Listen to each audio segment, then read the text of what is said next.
Grind don't stop. Grind don't stop. Grind don't stop. Grind don't stop.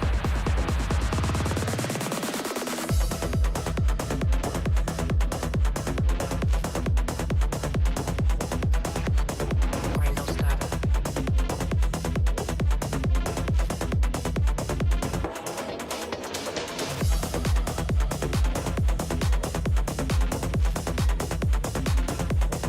don't stop. Grind don't stop.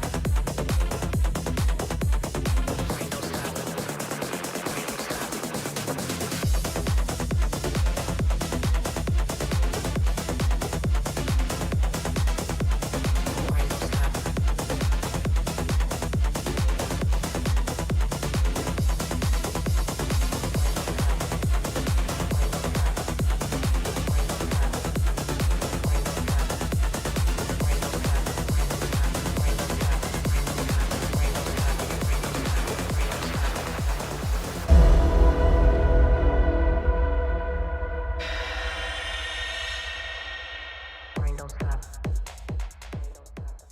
Hello! Welcome back to Chewed Gum. Today is May 13th, so that's where we're at. May 13th.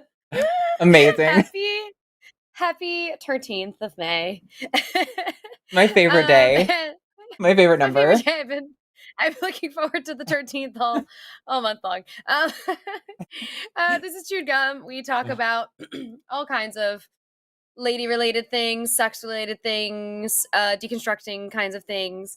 And you can call in 720-619-2288. And we have some, not many, but we have some lines open. So if you want to call in, you can do it at that phone number or through the web link in the description.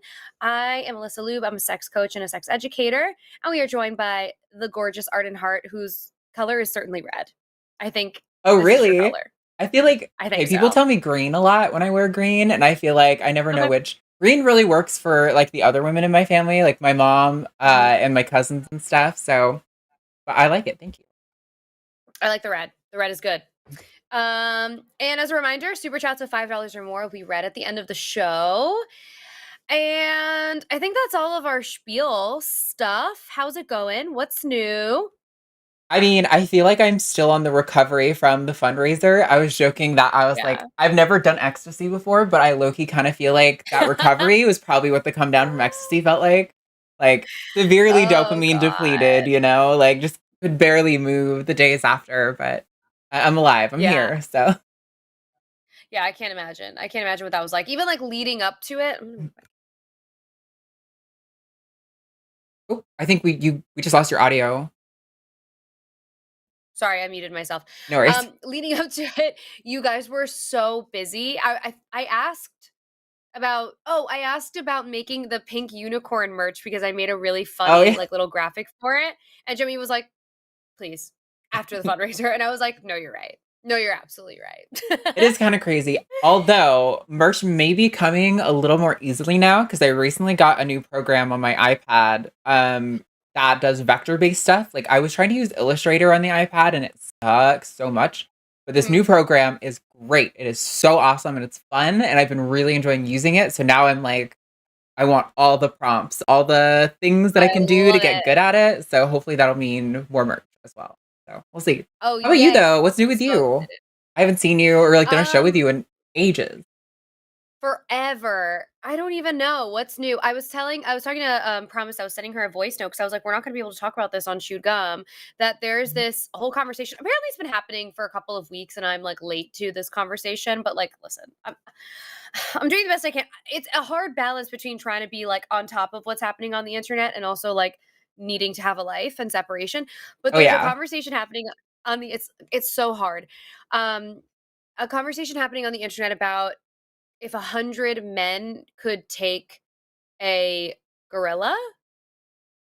And I literally, like, immediately, I was like, this is the bear thing all over again. We're Yeah. doing this shit again. And it's like, first of all, these hypotheticals are honestly, they're just kind of, they're interesting for the conversation, but like if you're really going to get to the bottom of that like you're never going to get to the bottom of that. It's going to just be a debate back and forth forever. But also, my favorite part of this internet feud is the memes that have come out of it that are like 100 men versus a critical thought, or like 100 men versus a dishwasher. Like it's like, you know, stuff like that. And it's obviously it's like not very nice, but it's very funny. And I'm like, I'm confused about who created that conversation. Like, why are we doing that? And also, me and Promise were talking about how we felt bad for the gorilla. We're like, and what did the gorilla do to deserve this? Right. Be put in this spot. It reminds me of like, I don't know if you ever heard this. I feel like when I was in school, it was like a thing people would say where they're like, would you rather fight 100 duck-sized horses or one Yeah. horse-sized duck? It feels like that, but it's like the male insecurity Yeah. version of it, where it's like, oh, we could totally Yes. take that gorilla. And it's like, okay, you're completely delusional, but that's fine. Okay.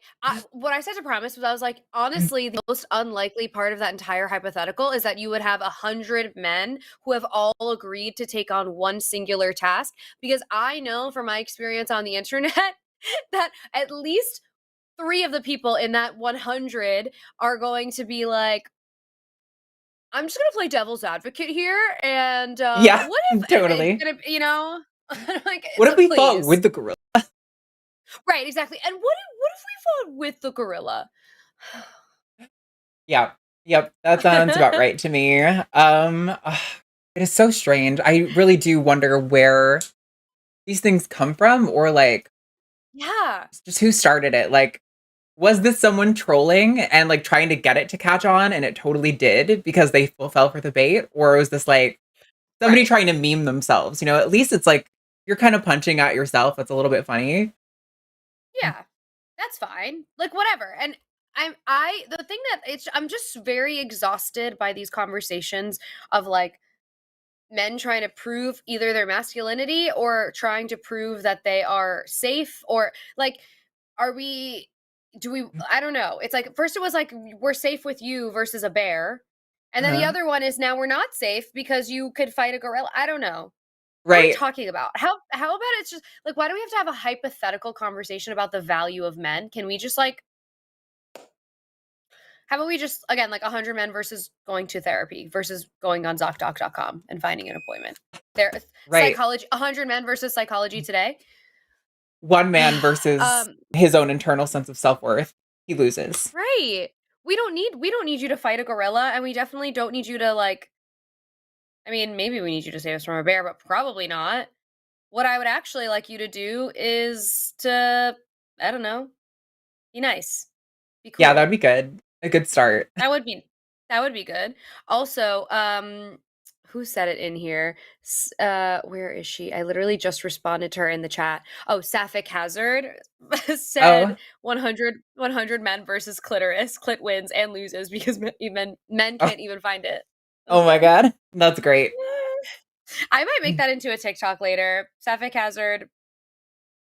I might make that into a TikTok later. So thank you in advance if I do. Our audience is great. Sometimes. Sometimes.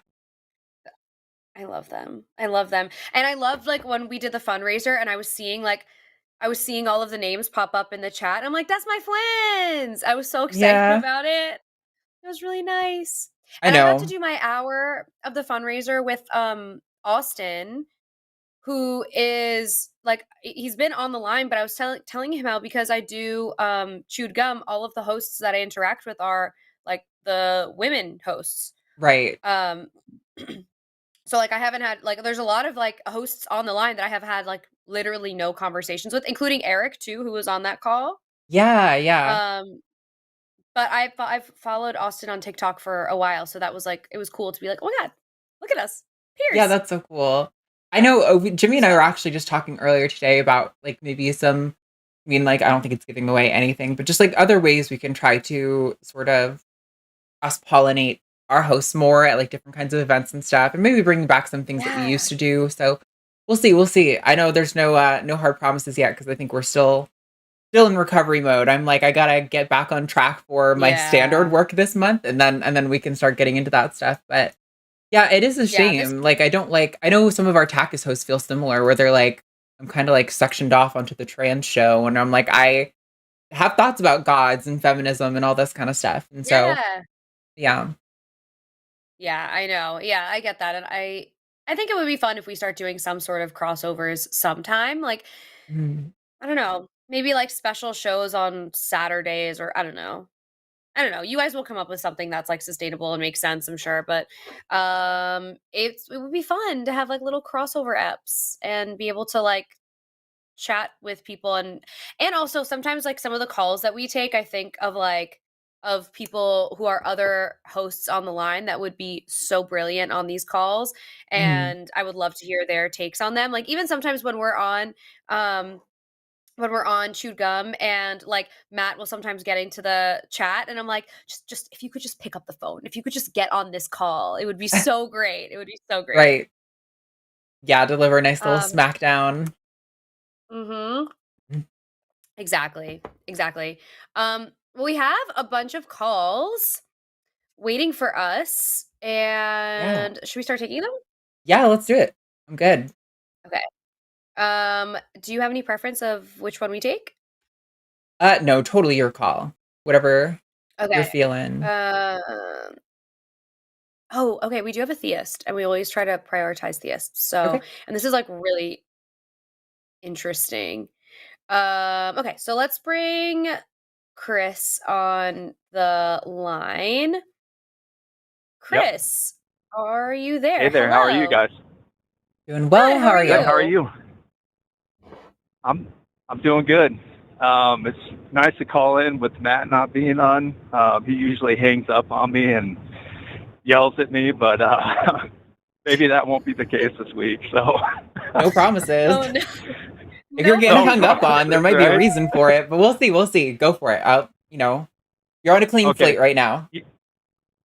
Okay. Yeah. So basically, the reason I'm calling, so I've kind of had this, fascination or, with, or just more intrigued by it, I guess, the evil and, how prevalent it is in the world today with, just listening to the news stories and everything. It's pretty prevalent. So the reason I'm calling is, this is kind of going a different direction, but not really.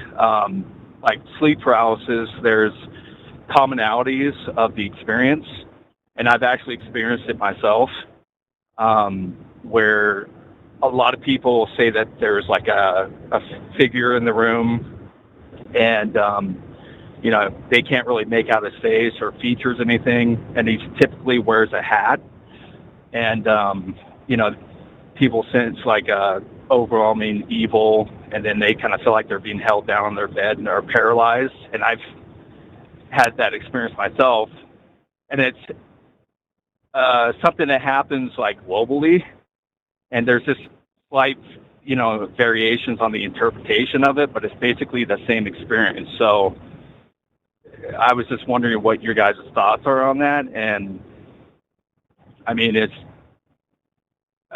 personally, I think if there's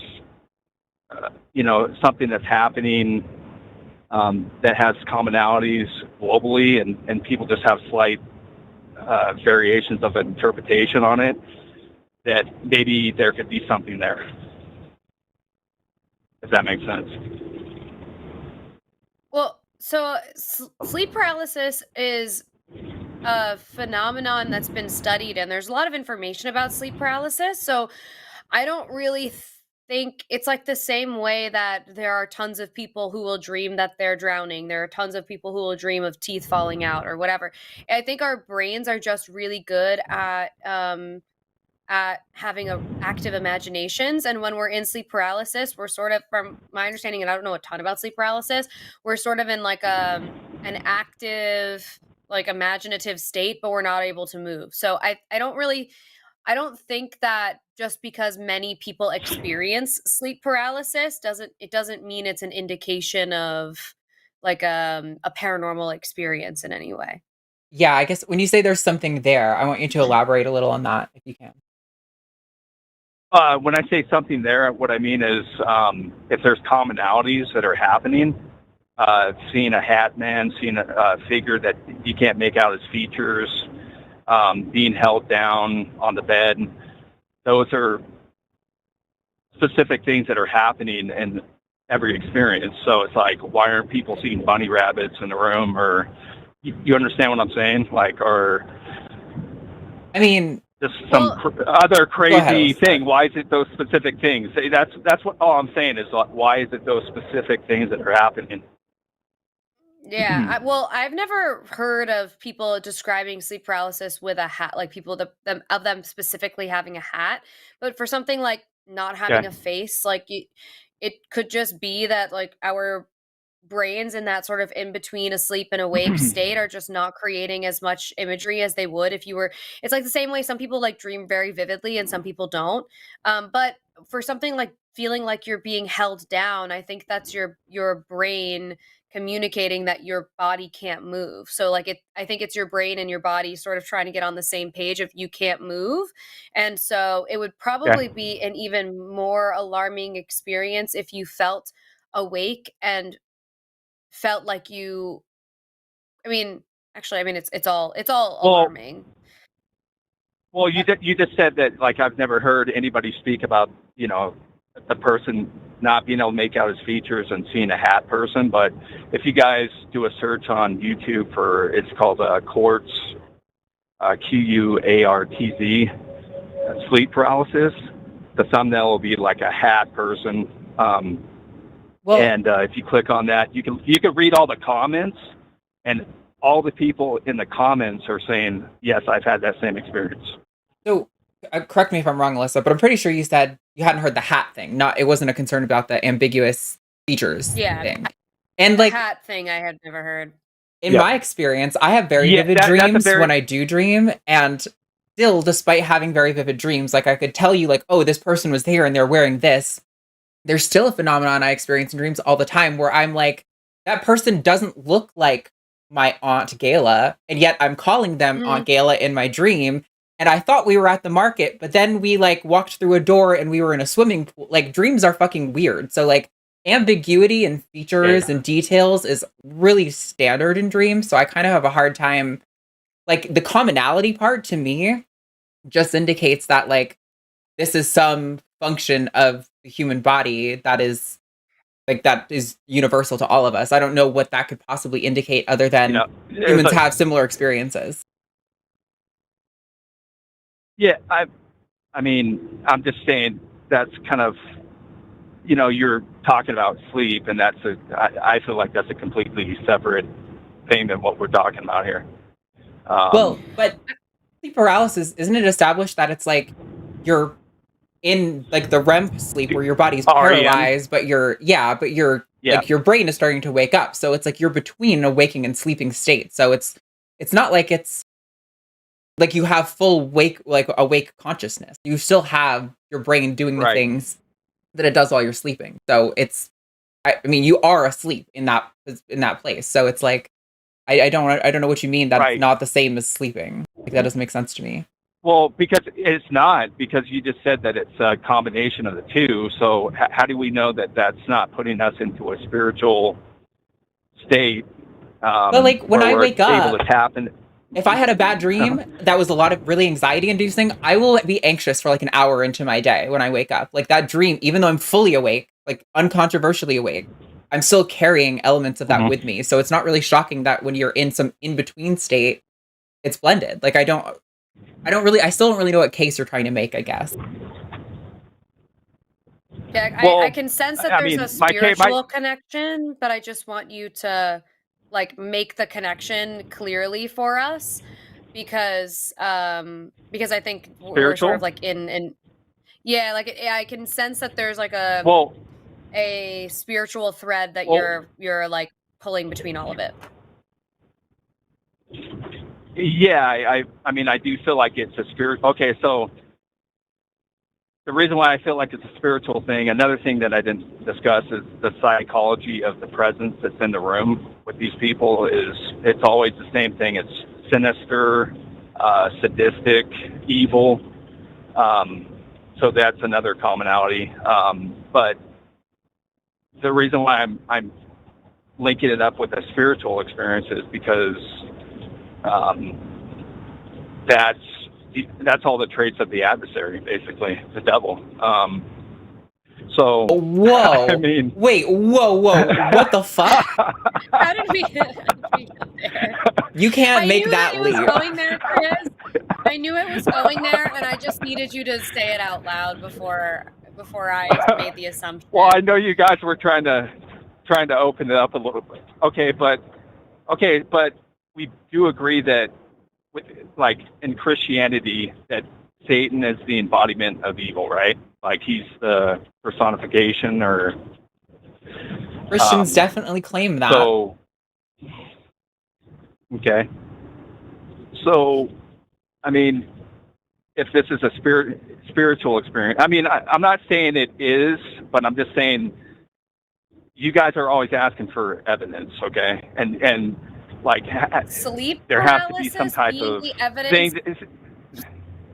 Sleep paralysis Go ahead. being an argument for anything paranormal is a little crazy town, because it is nothing more than being in a half sleep, half dreaming state. And I'm like not an expert on sleep paralysis, but sometimes our brains will show us things that are scary to help us wake up. It's like anytime I have a really horrifying dream, it's because I have to pee and my body is trying to wake me up, and then I get really scared and I wake up and then I go pee and I go back to bed and it's fine.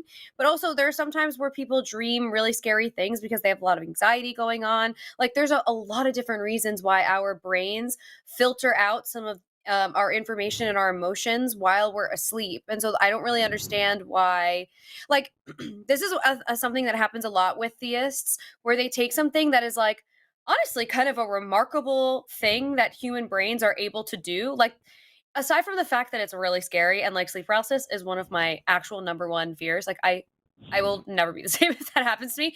But aside from it being a very scary thing, it's actually really fucking cool that you could be it could be so vivid. And so feels so real. That's kind of amazing that that they're able to do that. Our brains are able to do that. And so to like give the onus to give that like credit to something supernatural, and especially to a god, feels silly. And also like, what would be the purpose of like just having like a boogeyman? Like, what is the point of that? Like, am I supposed to wake up from sleep paralysis and be like, and now I must go to church? Like, that doesn't make any sense. No, I mean, it's not something okay, the only reason I called in on it is because it's like, it's an experience of evil that people are having globally, and there's commonalities within the experience. And you guys are always asking, well, there's no proof that there's a God, and like, show us something like that is like from A to B, and the dots are connecting, right? So it's like, I'm just you think the dots are connecting here? A situation. I'm not. I'm just saying it's an experience that has commonalities, that's very negative, and is happening globally. Sure. Know what else is a commonality that's negative, that's experienced globally? If I take a branding iron to your arm, everybody's going to have a commonality of experience where they scream in pain and ask, why did you do that? That doesn't mean it's the devil or evidence of God. Okay. Like, so commonality and bad. Also, I think evil's doing some heavy lifting here, because evil's like a label that we put on like certain things. So I don't really know exactly. Like, I don't even know if I'm convinced that you're convinced that this means anything. I feel like you're just kind of throwing some shit at the wall and seeing what sticks. Well, no, I'm just saying it's a global experience that has some commonalities, you guys are always asking for, hey, why can't it just be that? Why can't it just be an experience that humans have? Well, like I said earlier, why isn't it like so completely random though? When these experiences, like people are seeing, like, like I said, like the bunny rabbit, or the Easter bunny in the room or something. It's always a hat person. I think it would be And- a really bizarre thing for our brains to do if our bodies were paralyzed and and then our brain was like, let me just show them some bunny rabbits. Like, I think our brains are trying to wake us up. Like, Yeah, also I don't think that's find bunny what's rabbits happening. scary. If my Yeah, brain's like, trying to scare me, yeah. Sorry. Yeah, no. Okay, that so was you're exactly my saying you point. have to, so what you're telling me is that you have to come up with something scary, and a hat person is automatically going to be what's scary in people's minds. Well, I think like you're pointing out that there are some differences between cultures, right? So like it's kind of like how like the way we see colors and interpret colors is different across cultures. It's not surprising to me that what culture is determined to be scary has a lot of overlap and a lot of similarities, but is not perfectly similar. Like I think our brains as humans know that some things are bad and scary and some things are not, and it's like filling the gap with amorphous, admittedly by you, ambiguous, like entity. So I just have a hard time finding how that is evidence of like any sort of supernatural anything. Yeah, and I think it would be really weird if Okay. our brain was experiencing being temporarily paralyzed out of nowhere, and our brains are wired to help keep us safe. And so if our bodies are randomly paralyzed, its response seems like it would make more sense to incite fear and give you fear, because your body should not be paralyzed and your body should be able to respond to your brain trying to send a neurological response for your body to move. And if it's not doing that, your brain should be signaling that something is wrong. It should be like raising alarms. So it would make sense if you were randomly paralyzed and your brain decided to show you like lovely fluffy bunnies. Well, And I know, think but your it brain could wouldn't be be any doing a good number job of at protecting you. Right. But what I was just saying is it could be any number of negative things. It didn't have to be the rabbit situation. It could be kind of what you're talking about with the fear response. It would go to something more negative, but why is it still that specific thing that's happening? I don't think it is. That was all I was to think put forth. I don't think everyone unanimously sees like a hat man, but you also have to consider that like if we are part of a culture that also probably agrees on things that are scary. So there's a lot of imagery that is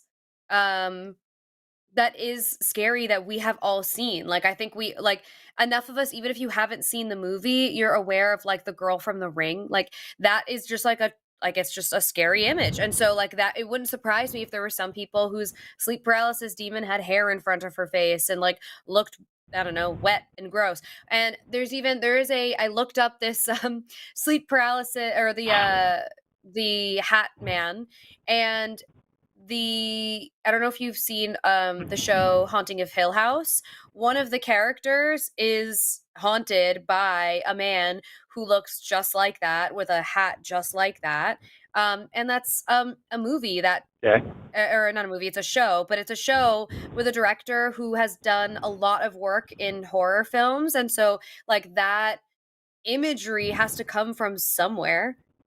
So it's like I think that it's a combination of our brains actually signaling that something is wrong, which is our brain doing the right thing, which is raising alarms because you're paralyzed out of nowhere. And then it's our brains also being really good at saying, okay, like what is scary? What is scary? What has this person seen before that scared them? And like, how can I wake this person up? How can I like snap us out of this? Because that will keep us safe.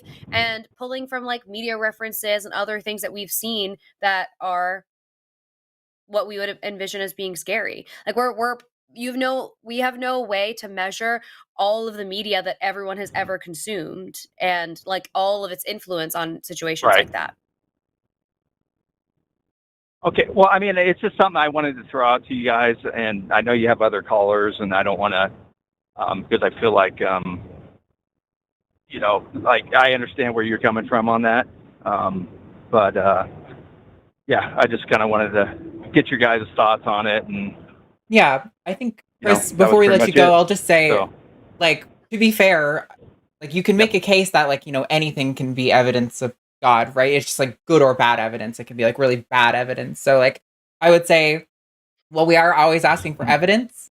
We're generally looking for, like, really good evidence that yes. should be convincing to a third party. Like, right? Because, like, I could see how maybe somebody who personally experiences sleep paralysis could interpret it the way you're describing. I don't think it would be justified, but I could understand it. Like, I can empathize with why they would come to that conclusion. But I don't think that should be convincing to, like, anyone else, right? And so that is really what we're looking for when we're talking about looking for evidence on these things. But we appreciate you calling, and thanks for the conversation.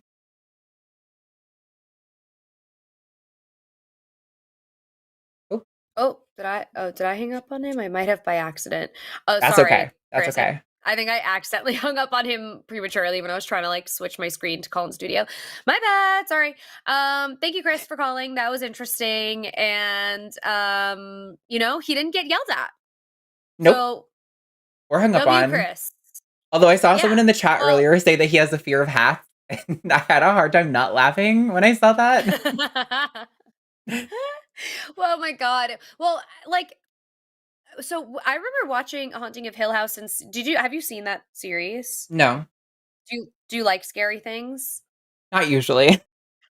Okay, so then don't watch it. But it is really good. And I remember seeing like the Hat Man and thinking like, wow, I don't know, like it was such a specific like figure that I was like, wow, that's like I don't feel like I've seen a lot of this man is like wearing a full suit and a top hat just like the one that is described in this like common sleep paralysis thing, and Mhm. his feet are like 6 inches off the ground and he like hovers everywhere, Ugh. and it's really spooky. Yeah, it like it gives me like the EBGBs. um but yeah, I don't know, it's interesting, and I think you're right. It's sort of like anything can be evidence for anything if you're phrasing it the way that Yeah. he did.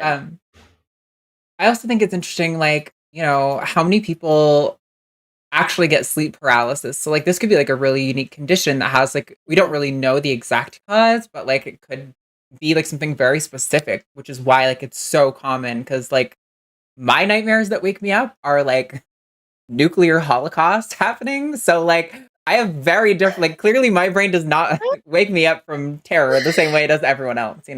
That's crazy. Okay, we have other calls, but I need to tell you about a crazy dream. Like Okay. the my most recent scary dream that I had was so weird.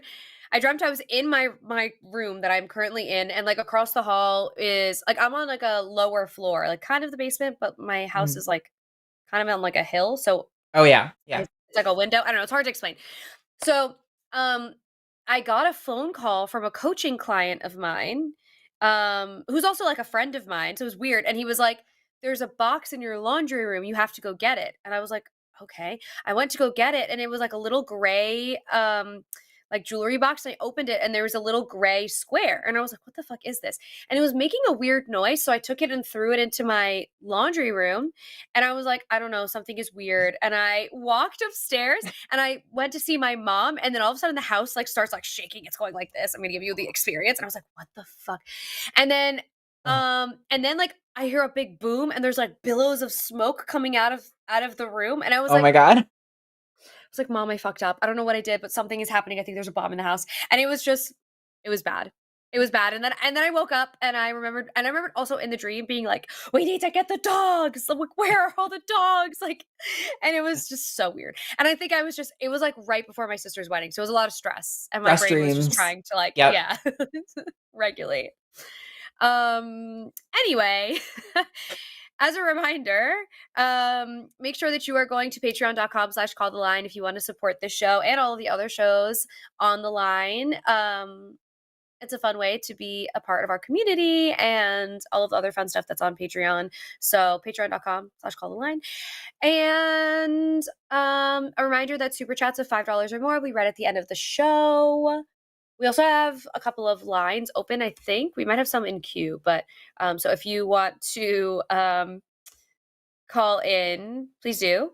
And I'm looking at some of the comments, and people liked my little shaking. It was very immersive. We definitely felt like we were Thank there you. with you. Thank you. It's like sometimes when I go to to amusement parks, I'm so sold on like whatever experience you're giving me that I'm like, I am in the Mummy. Like you can sell me on Right. like if it's immersive enough, I'm with you. I'm with you. I'm not looking for a seam in this entire thing. I'm not looking for a crack in the experience. I'm like, I'm submersed. I'm in it. You're right. That's So awesome. ridiculous. Anyways, okay, so we have a couple of calls, and we do have a theist call, a maybe theist, we're not sure, but I want to split it up a little bit because we do have some people who called about like sex related stuff. Is that Yeah. cool? Yeah, absolutely.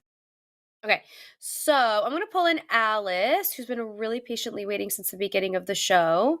Alice, are you there? Yes, I am. Hi, Alice. Thank you for calling. Hey, my pleasure. I'm actually really excited to talk to you guys. You guys have been a huge influence on me kind of finding my womanhood, so it's an honor. Aw. Yay. Oh, I'm so happy to hear that. That's awesome. Well, I'm glad you called. What did you want to talk about today? Yeah, so traditionally throughout my whole kind of relationship career, if you want to call it, I've always identified as monogamous, but being kind of T for T, it can often be difficult to be exclusively monogamous, so I've kind of always been open to the idea of polyamory. Very recently, my partner, who identifies as polyamorous, got someone's number, and they've kind of been going out on little dates with them. And very recently, they started having kind of more intimate moments, like, snuggling and stuff. And I keep trying to fight these ideas of like, I don't know, in my head, it almost feels like cheating, even though I know it's not cheating because he's telling me everything that's there. So I was just curious if you had any advice as far as like exploring these feelings and making sure that the communication was good, because it's all very new to me.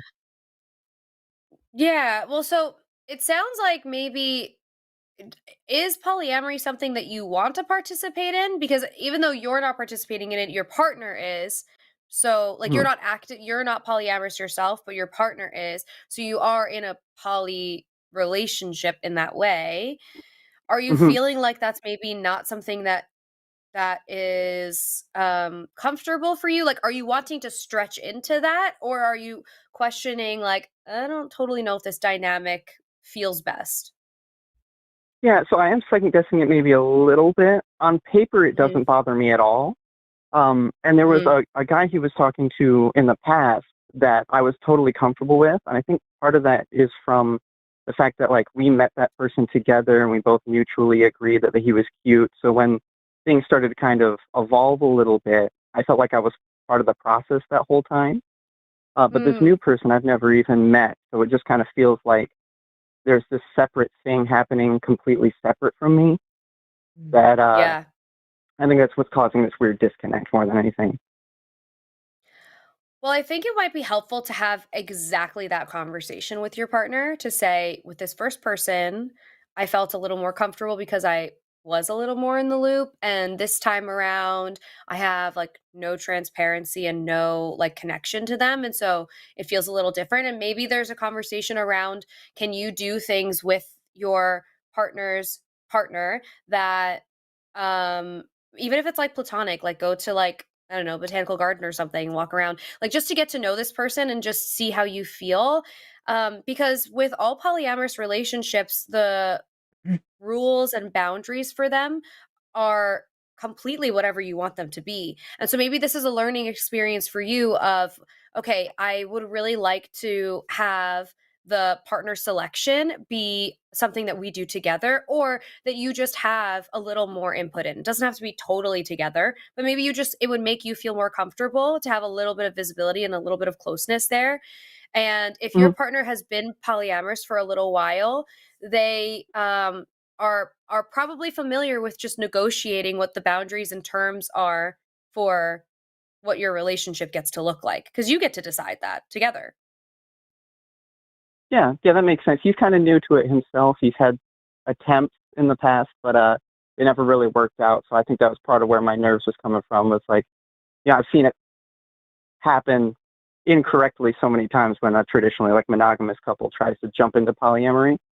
So I think part of me was just afraid, but hearing that helps a lot. Just knowing that the rules are ours, we get to set them however we want them. I think I needed to hear that. Alice, have you or your partner ever read Polysecure? I can't remember who the author is, but like Polysecure's Jessica Fern.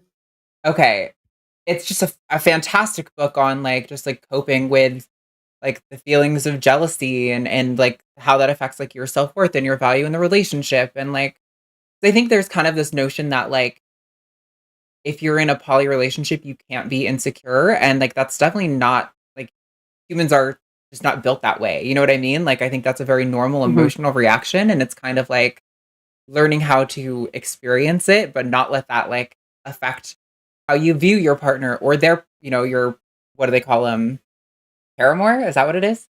Sort of like the other person. So I don't know, that's kind of like where I come from on those things. I definitely can kind of, I'm like poly oriented, but although I'm in like a monogamous relationship, and like yeah, I think it's just like I don't know, I guess I'm fortunate I don't experience jealousy in that way. I just don't.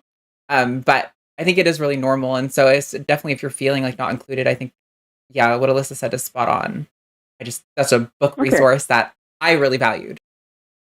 Well, ironically enough, that is one of the books that my partner brought up because it was sitting on the paramour's coffee table. It's like, well, Oh, yeah. clearly it's approved by polyamorous people, so we should read it. So It's I like the guess we are polyamorous pointed in the Bible right a little direction. bit. Yeah, yeah.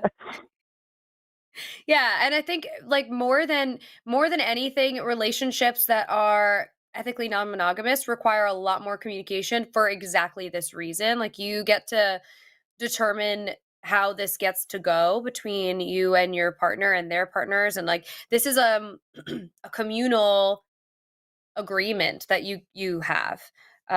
So whatever rules you need to make this comfortable and also sustainable for everyone included is is you get to do that communally. But yeah, Polysecure by Jessica Fern. Um, other suggestions I've heard, I haven't read these, so this is just things that people have suggested to me. The Ethical Slut by Dossie Easton and someone else. I can't remember. It's Dossie Easton for sure because that name is very cool. And Opening Up by Tristan something. So Opening Up, The Ethical Slut, Polysecure, like even if you get the audiobooks, or you could, I'm sure, even find like little bits of like synopsis on the internet if you want just sort of like quick little tips and things from those books. But the biggest thing is really just communicating it through with your partner, because they'll, I'm sure, want to make you feel safe and heard.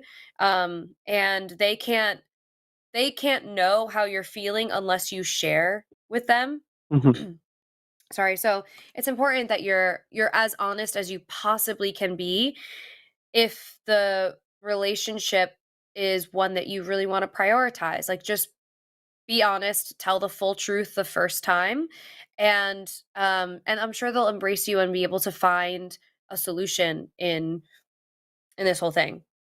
And maybe it just means you just get Yeah. to like have a better relationship with this other person and like have a movie date or whatever it is, um, you know, and that'll be great. Yeah, absolutely. And luckily, we do have this really open communication. When I started feeling this way, I talked about it with him just last night. And we kind of went over a lot of the same things. So it's just good to know that we're on the right track. And we're actually going to go all to a drag show this weekend, hopefully. So Aw. hopefully that'll help a ton. Yeah. That's so fun. And you can also, if it's helpful to you, it's very common in couples therapy that it's recommended to have like scheduled check-ins with your partner, and you can do that with like and if call them something that's not that feels fun for you. Like I had an ex call them tune-ups, and it's a nice way to It's like every week you start with like something that you are grateful for in your partner, something that you think you could have done better, and then maybe something that you would like to request from your partner moving forward. And it just helps keep the clate. My God, my brain is not creating words the way it normally does. It helps to keep the slate clean, so you're not holding on to like silly little petty things from one week to the next. Just clear the slate every week, and it also forces you to have tough conversations that you might not have had you not made the space for them. When you do those things where it's like scheduled, okay, once a week or once every other week or once a month, you're the intention is so different because you're like, okay, the intention is I love and care about this person and I want to make this work, and so we're going to set aside 30 minutes to have this conversation. And then maybe that night is also the night where like you get your favorite takeout, you pick a movie to watch, and you make it like a little date night that's also a little tune up or a check-in or whatever it is. And you make it like a little routine. Doing things like that creates sustainable relationships for the long haul. Yeah, that sounds like incredible advice. I actually really like the idea of that. So thank you. You're welcome. It's so fun. Is there anything else that you wanted to talk about, Alice? No, I think you absolutely nailed it. I knew you'd point me in the right direction. I definitely feel more comfortable and moving forward, and I think I actually have a game plan now. So I appreciate that a ton. Yay! Awesome. I love a game plan. I'm so glad you called. Thank you guys a ton. You guys have a great night. You Night, too. Alice. Bye, Alice. Bye. Oh my God, I love Alice. That was so fun. That was such a delightful call. It was really positive. It was nice. I always like, I'm glad people feel comfortable calling in to talk about that stuff, because I know there's like, especially in the trans community and the queer community, there's so much like shame and hard feelings around that. So I'm glad that she felt comfortable calling. Totally. And especially with people who are poly or ethically non-monogamous, there's like a whole thing about from like the straight cis community where they feel like those are people who just want to have their cake and eat it too, and they're terrible at relationships, blah blah. I'm like, these are people who work way harder and have way more like nuanced, solid relationships because they're taking on more, like because it's more fun, it's more exciting, it's more fulfilling for them.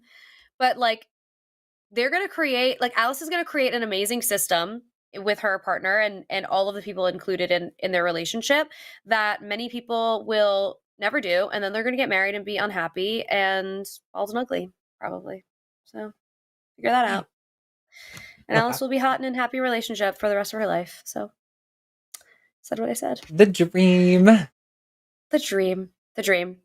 Okay, we have a couple more callers, and one of them, actually, this is really interesting. Let's take Mila's call. Okay. This is possibly a theist. Unsure. Unsure. Hi. Hi, Mila. Hello. How's it going, guys? Hey, Mila. We're good. How's it going? Good. I've been better. I have a sore throat, but I'm powering through. Oh, everyone no. recently. I think it's the spring. It's really kicking everyone's ass recently. That's what I've been hearing. It's going around. It's going around. So what did you want to talk about today? So my question was essentially if you guys think that the Republicans' obsession with trans women is really about trans women, or is it part of like a broader political strategy that's like not even related to women's rights in the first place? Yeah, I feel like that's a really easy answer. Like, definitely not about trans women. I mean, like, this is the hard thing, right? There's always a kernel of truth. They have this sort of like biblical sort of notion, which obviously trans people aren't really in the Bible, so it's not really that biblical, but they have like men can't dress as women or whatever. And if you have like this biological essentialist view of sex, then you can see how they get there.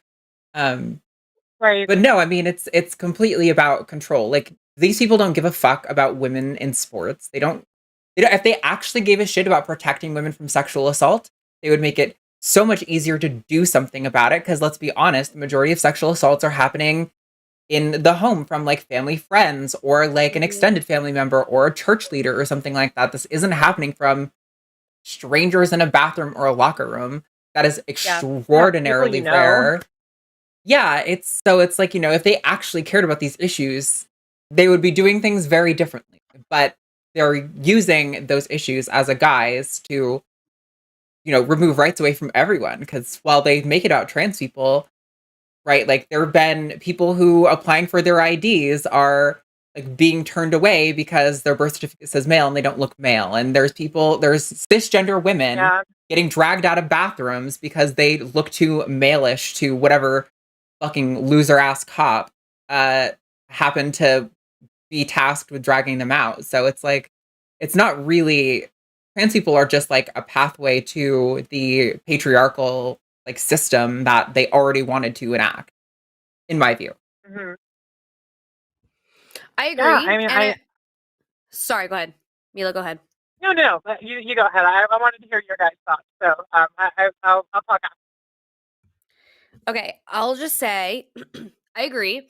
And I think it's just anything to make people feel scared and like they need a really like quote strong authoritarian type style of leader that is like it's part of the reason why I think the Republican Party loves religion, because religion breeds a community of people who want a leader who's going to say, these are all the rules, this is how you get to live, and if you check all of these boxes, then you get to go to the pearly gates. Like this is what they want. They want people to feel scared, and they want people to look for an answer. So they repeat the same pattern over and over again. How do we make people feel scared? How do we create a boogeyman? And how do we also give them the answer? Like they create the fear and the solution. And they do that over and over again. And so they'll do it with women, they'll do it with immigrants, they'll do it with trans people.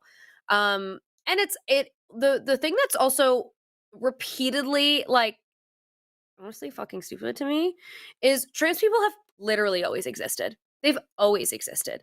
And so for it to be a conversation now of like trans woke agenda and like this new thing, it's like in the same way that people say that, oh, all of a sudden everybody has ADHD, all of a sudden everybody's autistic. It's like, or you just see it more because people are learning new ways of being diagnosed. And it's just like, aren't trans people like 1%? It's like a very small percentage of our population. Yeah. It's not an epidemic of people everywhere deciding that they're just, first of all, deciding is insane. Deciding that they're trans. And also, under what circumstance would people say, hey, I'm going to choose the actual hardest, most difficult path to be on just to fuck with, like, why would anyone do that? Yeah, it's the most cumbersome way to commit a crime possible. Literally, like, why would anyone do that? Why would anyone do that? So yeah, I think it's just another way to create a fake fear so that they can give a solution. And if it was not going to be trans people, it was going to be a different boogeyman. And they've done it over and over again. And they love it. That's their favorite thing to do, is to create a problem and then solve it. Mm-hmm.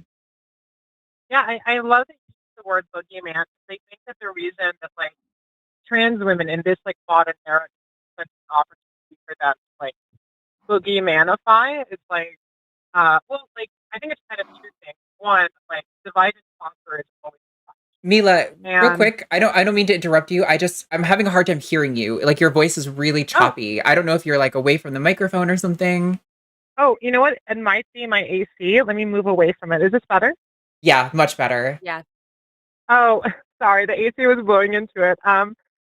Thanks for letting me know. What I was kind of saying was like, I think that there's, I'm glad you used the word boogeyman, because I think the reason why trans women were such a like golden opportunity for the right wing manipulation complex to like latch onto is because kind of like two reasons. One being like divide and conquer is always a strategy that like fascists use to like, you know, if their opposition is uniting, it's easier to outnumber, for the opposition to outnumber them. So splitting them up into subcategories and getting them to fight amongst each other. Right. you know, a la the whole like gender critical thing.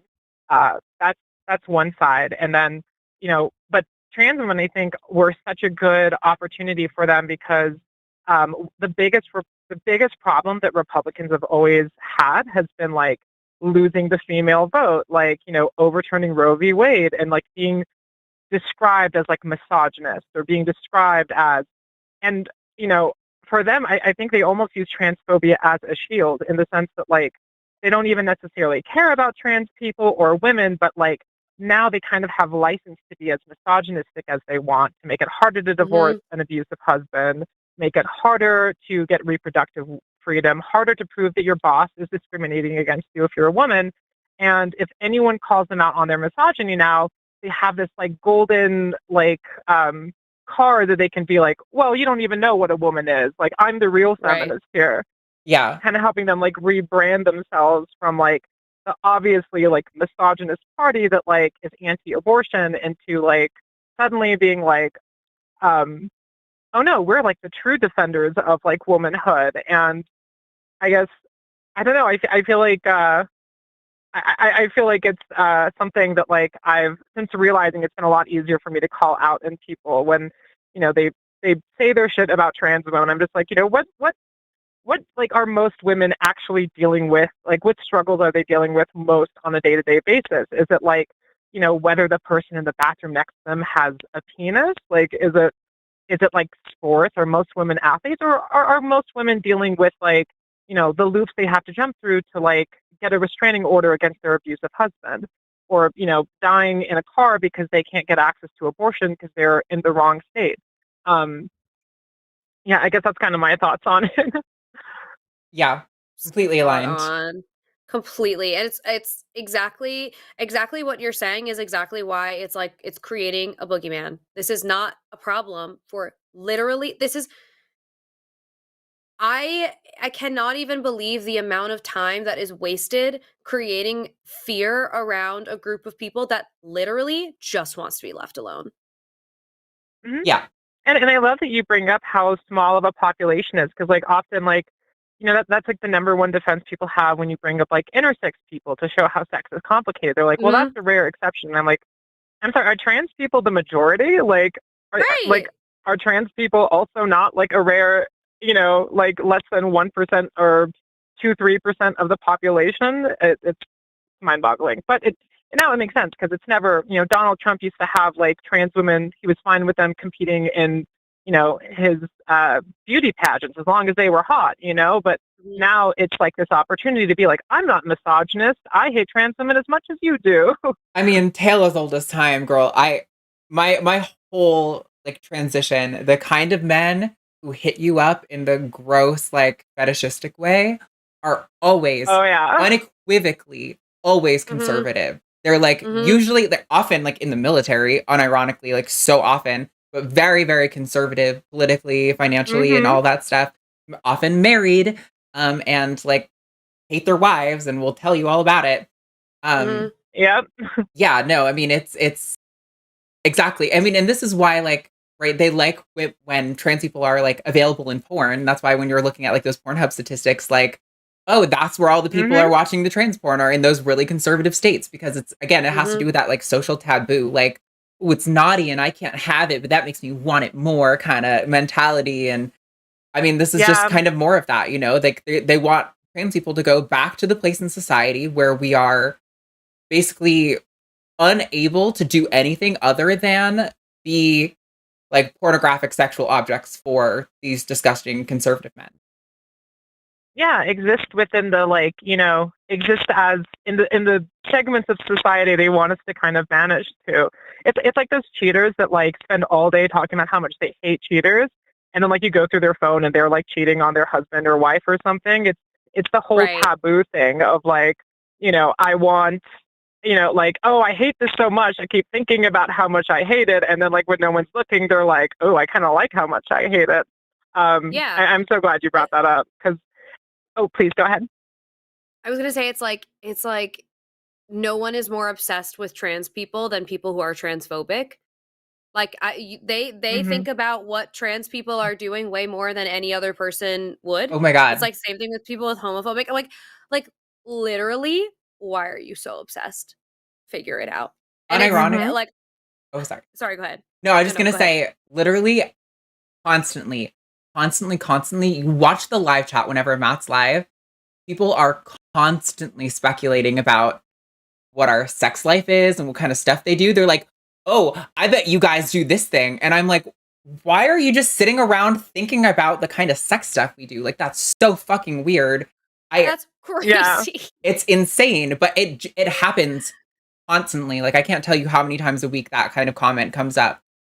It's insane. They are Yeah. it is like perpetually deep in their mind, and kind of sad, honestly. Like, I wish, like, it's kind, we were joking earlier about how delusional these men are that think they can like wrestle a fucking gorilla, but it's like genuinely there is like a sort of like cultural like delusion thing that like men get put through. I mean, it's like more of like, they get put through. It's not really always their fault, but just like the systems we Yeah. have. And God, please just go to fucking therapy. That is like all, it would help so much. It would help so much. I mean, I think it's such a feature of objectification to like look at someone and like you said with the whole porn thing, it's like, if you're a trans person just like checking out groceries at a grocery store, people look at you and they're like, oh, that's what those disgusting men are getting off to. Or like, it's like you don't become yourself anymore. You become like the concept that men sexualize you into, which is like completely dehumanizing the fact that you're a person outside the context of how you're sexualized by other men. So like it's gross. And like you said, like why are they so obsessed with it? Because they only see you in the lens of like, what they want from you or like the place that you have to them, Yeah. Yeah. It's crazy. People who are like that are weird. And just like again, why are you so obsessed? No one is thinking about this as much as somebody who is transphobic. Like you're more obsessed than anyone else. And go to therapy, figure it out. People just want to be able to like use a bathroom, mind their business, get healthcare. Imagine it's just, and like to be so focused on such a small, I mean, the fact that the focus is on such a small percentage of like our entire community, our entire country, it's not about them. It's just more fear, more creating a problem to solve. It's a waste of time. It distracts from how they're decimating our economy and like our social structures and our like voting systems, and they're just destroying women's rights. And women's rights. They're destroying absolutely. Women's rights. And I think that's the real shame of like, putting the gender critical movement on this pedestal is that like you've got this entire community. You've not only now fractured the feminist movement, which could be such a large voting bloc against the people who are like destroying women's rights, but like, let's say you're gender critical. Let's say that like you just hate trans women for whatever reason. Doesn't it make more sense to vote for the party that is like, even if you hate trans women, why would you vote for the people that are going to take away your reproductive rights, take away your, like all the things that are designed to protect you with equal pay, with like anti-discrimination laws, just so you can like stick it to trans women because like they make you feel disgusted. Like you're shooting yourself in the foot, or there's an expression around it. Sorry, like you're biting off your own ear to spite someone else. I think that's the real shame, and like how it's been bolstered and just totally fractured the largest like opposition to the Republican Party in the first place. Yeah, I do want to give one thought, and then we're probably going to move on because I know we have some other callers we have to get to, and we're please, getting late in the show. But I can't wait to hear. One of the like Queen TERFs, one of the first people to really start like hammering on like the adult human female kind of like mentality was Posey Parker, right? She's like notorious, famous transphobe from the UK. And now that they've had their Supreme Court ruling and they're like dusting their hands, they're like, oh, we're all done. She's going on a big anti-immigrant kick, which is like, we've been telling you guys it's been conservatism in disguise the whole time. And now they're like, cool, on to the next conservative mission, right? Like, this has been what it has been the entire time. And it's naked now, but it's too late. Like, to turn back the time, the things that they're doing is going to take many, many, many years, like entire careers worth of years for a lot of people. And it's just, it's really unfortunate that they've been willing to sell the rights of, other women down the road because they're just delusional about what trans people are and what we do. But Mm-hmm. Yeah. anyway, thank you, Mila. We really So appreciate you true. calling in. You can give any last thoughts if you want. No, I think you put it perfectly. Thanks so much for the time, guy. Oh, here's my last thought. I was so relieved when I found out that Parker Posey or Posey. Posey I'm Parker. so glad You it's got not it. the actress. Yeah. Yeah. I'm so glad it's because her name reversed is the actress from The White Lotus, and I love that actress, and I was so relieved when I Oh, found out it wasn't her. Yeah. So that's my Yeah. last word. That's what I'll leave it on. Oh, that's so funny. Thank you, Mila, for calling. This was a great chat. Of course. Have a great one, guys. Thanks for taking me. Night. Bye. Bye. Okay, that was an Bye. awesome conversation. I loved it. So let me close the lines because we have 3 callers left, and I actually just recently edited the video with 13.3 there, and I know that last call was a really long one. So Okay. if we're planning to get there, I was like, no more new calls. Yeah. I think that's smart. Okay. Oh, okay. I would love to take Jessica's call. Yeah, I'm let's gonna do pull it. Jessica in because I love this question. Hi, Jessica. Hi. I'm very How- excited. I'm very nervous now. I'm doing well now that I'm on the call. How are y'all doing tonight?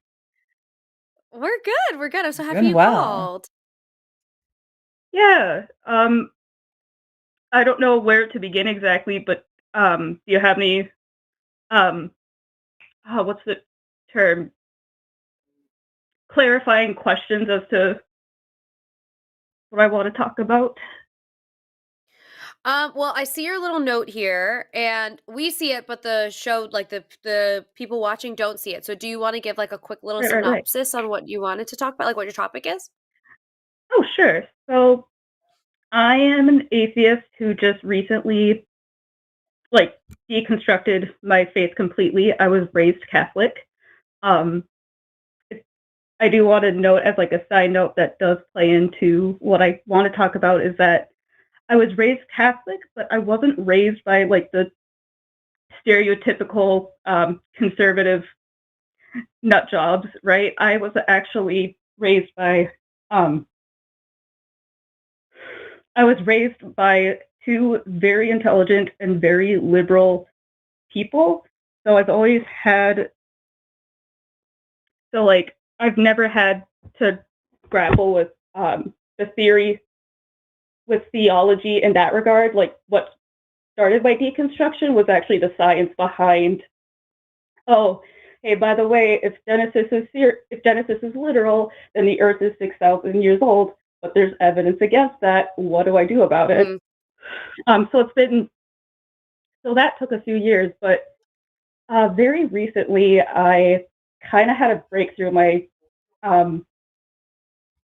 in my journey, as I'll say. But long story short, I wanted to start. Nerves. I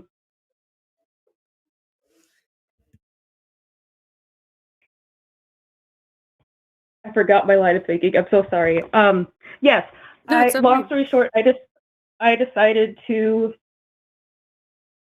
confront my fear around sex and sexuality, and that was actually. Oh, I remember where I was going with the point. But the one thing that my parents were very conservative and very hardline about was sex before marriage, or just premarital sex in general. So I already had like that fear of like sex ingrained in me before I was taught that sex was a sin. So yeah, so I'm.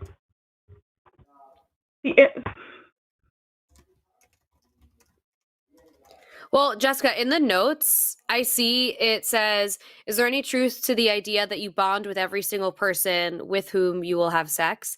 And I'm wondering, Yes. are you talking about, there's like this thing in purity culture that you have this like chemical bond Like you Yes, feel that's like exactly what I'm talking about. okay. So the good news is no. Not any more Yay! than you would, yeah, not any more than you The would reason, with any other activity where you are producing the same like hormonal response that you would when you're having sex. So it's like dopamine and oxytocin and all these things. You can get dopamine and oxytocin from hugging someone for a long period of time. And I certainly do not feel chemically attached to every person that I've hugged. Otherwise, right. there would be bars full of people from my college experience that I would have irrevocable bonds to, and I don't. But that like there's also you can have sex with literally as many people as you want to, and as That long was as it something is I came consensual. across. Oh, Yeah, I was as just long going as to it's say that was like consensual and an safe. epiphany. Sorry, there's a lag. So I'm missing what you're saying. Jessica, you go ahead. It's okay. Plus, I'm also with stress is making my brain go blank, so I'm just as confused. Um, so I don't, from what you could tell from my question, I have not had sex or have had any sexual partners. I absolutely refuse to call myself a virgin because it is based in patriarchal values, and I am more than sex. Like, my Period. body is my body. um, I can literally do what I want. And I had an epiphany recently where it's like, wow, I don't have to fall in love with someone or be in a romantic partnership with someone before the thought of having sex crosses my mind. I can literally have sex Mhm. with anybody, with as many people as I want, for literally any reason, so long as we're all consensual adults. Yes, you can. And Hell yeah. yeah, so the question was inspired. Yeah, or growing up, I actually did watch a lot of like sex education videos because even though there was like that fear of sin and hell and being irreparably damaged by losing your virginity, I watched videos because I was still curious. Like I was 12, 13 when I discovered Lacey Green from way back in the day. And I love Lacey. and ever since she came up with the idea of a sexual debut, I have kept that because it's very positive. It doesn't put any value or attachment to my body. It's just it brings attention to the fact that it's a performance and not like a transaction. If that makes sense. Yes, it absolutely makes sense. It absolutely makes sense. And also sorry, my mother somehow always chooses Tuesday around 8 p.m. to vacuum our house. So if you hear that, I deeply apologize. It's not coming I through. You're don't good. know. Okay, great. I No, don't you're know why all she does. good. But sex is an experience that humans get to have together as long as it's safe and it's consensual. Having sex with multiple people can help you learn about what works for you. It helps you just get practice and more comfortable with your body. Like I think for most people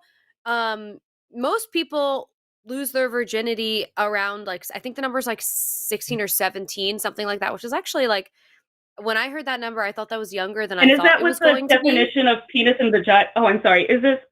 I didn't mean to interrupt, but when like for the studies that you're talking about, are they? What's their operant definition of like the first sexual experience? Just because I think it's well established amongst us viewers and hosts that penis and vagina isn't the only valid form of sex or the only sex in which you lose your imaginary virginity. Yes.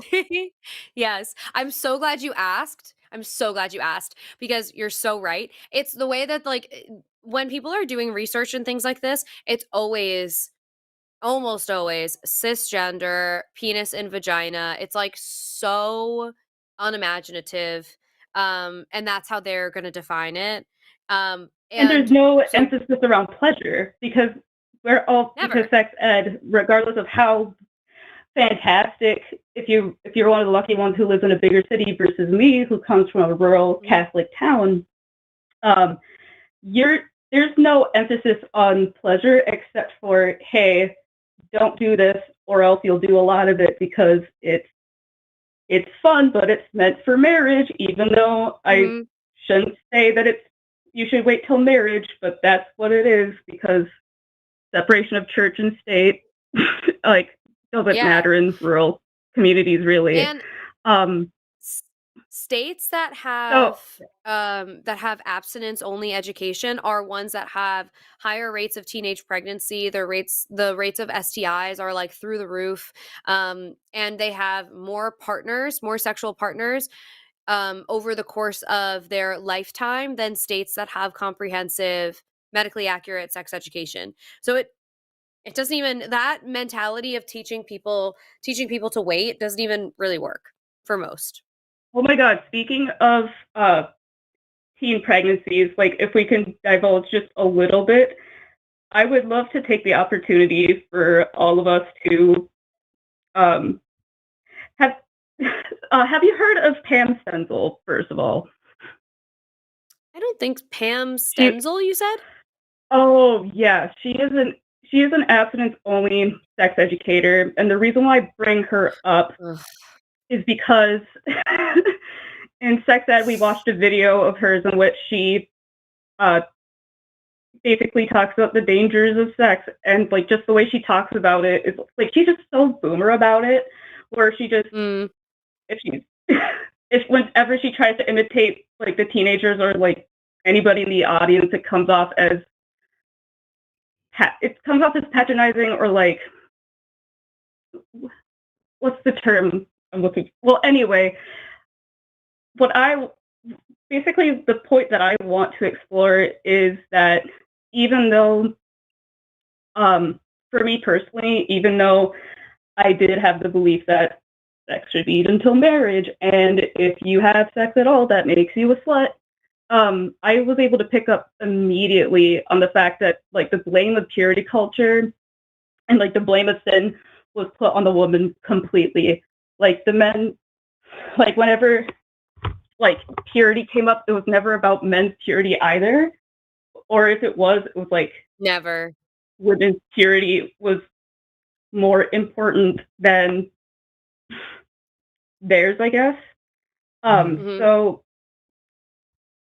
part of the reason why purity culture really fucked me up was that because I was so religious at the time, like this was before I started to question, like I would say this was like the peak of my faith, if you will. It just, the way that we were using the analogies about what it's like to have sex, you know, like with the chewed gum as like the namesake, or the drinking water that everyone has spat in, or taking those kinds of metaphors, it just always made it seem as though that like all sin is equal or just as bad, but like sex is so bad and so sinful that not even Jesus Christ can save you from your sins, because the impetus was on your physical form and not your spirit. Yeah, it's so damaging, and I guess I never really, I don't think about how interesting it is. Actually, not that I never, but I don't think about it enough that when we're doing these analogies, like the one that I had was, I remembered someone taking a piece of tape and putting it on my arm and ripping it off and then doing that over and over again. And then, you know, by the time you find the love of your life, the tape doesn't stick anymore and it's all dirty and blah, blah, blah. And that was definitely, whatever that was, it was in a group of just girls, and I don't think that they did that with men. But then this is also many times people who are engaging in purity culture. What's interesting about those metaphors too is that it's always about having multiple partners, right? And like one of the things that you're taught in religious circles, because like I was also exploring Protestantism at the time as well. I'm so sorry. I'm still nervous. It's still like the nerves of being on the air. You're doing great. I appreciate it. But the thing that I think is interesting, and I think you were kind of touching on this a little bit, is in the same purity culture communities, many times, the Oh, I just remembered what I they was going to say. They never talk about they always talk Go about ahead. how because sex is for they talk about how because sex is only for people who are married, it's going to be awesome between the married couple because this is apparently someone that God made just for you. So of course the sex is going to be amazing. But what they don't talk about is how married couples like who are like, you know, boomers or maybe even Gen X, like just have awful sex lives just because they don't know how to pleasure themselves because they've never really thought about the pleasure aspect or Yeah, they don't. They don't prioritize pleasure at all. yeah, or it's like you don't think about how sometimes like people's like married couples still have sex problems too, which is my point, which are like the problems they like you know, like how is it that like if I use the stick of tape and tape it on my husband over and over, is it going to magically not be sticky because it was just one person and not with other people? Yeah, this is what I was gonna say before. What's so shocking to me is many times in these purity culture communities, they would be more okay with you getting married to a person at 17 years old or whatever, 18 years old, and having sex with them over and over and over again as much as you want throughout your entire lifetime, and that your tape is clean. That doesn't matter. That your tape is clean. You're not going to be your loose. vagina doesn't get big, or like your vagina doesn't get big or worn out. That one's like my personal one to debunk because it's just so ridiculous. Yes, yeah. So it doesn't make sense that okay, having sex 30 times with one person or having sex one time with 30 different people, the person who's had sex with 30 different people, her vagina is going to be loose. That makes no sense. No sense at all. And like we have the ability to have a critical thought, and so we can see that. And it's all just the whole point of the purity culture stuff is like it's not based in fact. It is literally made up to control the choices or that women could potentially have. Right, and like the reason why it's so prevalent too is because like I grew up in the 2000s where with abstinence only there being like a secularized curriculum for public schools about abstinence only, and then you have like the Disney Channel stars with their purity rings too. Like you start to believe like this isn't just a religion thing. This is like a real life thing, like fact of life, where it's like sex is just it's a thing or like very special and something that you only do like a couple of times in your life maybe, and not like a normal function of like the human body. And if you have any sexual tension to release, you can just masturbate without sleeping with someone. Yeah. No, you're so on the right track, and I think you're unpacking a lot of stuff that like even in the chat, people in the chat are like, we want Jessica in the chat because I think this is you found a really great community to unpack all of this with. And so if you're not already I've called just because you are on. Like I wanted to just talk to you, and like not only did I want to ask all these questions, like I also wanted to take the opportunity to like thank you personally for being such like a great influence and being for sex positivity and actually like putting like the shift in the right paradigm. And like I love watching you and Promise or any other guest that's beside you like dunk on men who are just sexist assholes, because I just feel vindicated as a woman, and I feel vindicated for the little me who, even though they had pretty sexphobic beliefs, they still saw the bullshit in how people were being treated and how purity or like how the body and the flesh was still turned into an idol instead of just Mhm. focusing on like just who you are as a person. Mhm. And just Well, that's it's like a really lot to say, nice. but also That's really nice. And I'm so happy that you called. And we were trying to get to one or two more calls before the end of the show. So I'm gonna wrap you up for now. But please call back again, especially like if you like talking to Promise to or whatever, like call back and share your experiences with us because you're unpacking a lot of stuff. And we as a community like to hold space for that. So you like made my whole night yeah. and I'm so happy you called. Oh, And thank you. get in the chat, girl. They want you in the chat. I They thank want you you. in there. I also want to thank you. I also want to thank you for your patience in my taking pauses because not only is it like, the nerves of being live, and I've never done anything like this before. I never thought I would ever call into a show, but some reason, for like over a week, I felt inspired to like come on here like at least once. Yeah, But I girl, you also did have it. aphasia. But I also have aphasia Yeah. because I'm also neurodivergent, like early diagnosed neurodivergent. So Mhm. speaking English, so speaking itself doesn't come naturally to me. So I appreciate y'all being like holding space all between the silence and like the mumbling and such. Because yeah, I do have a lot to unpack.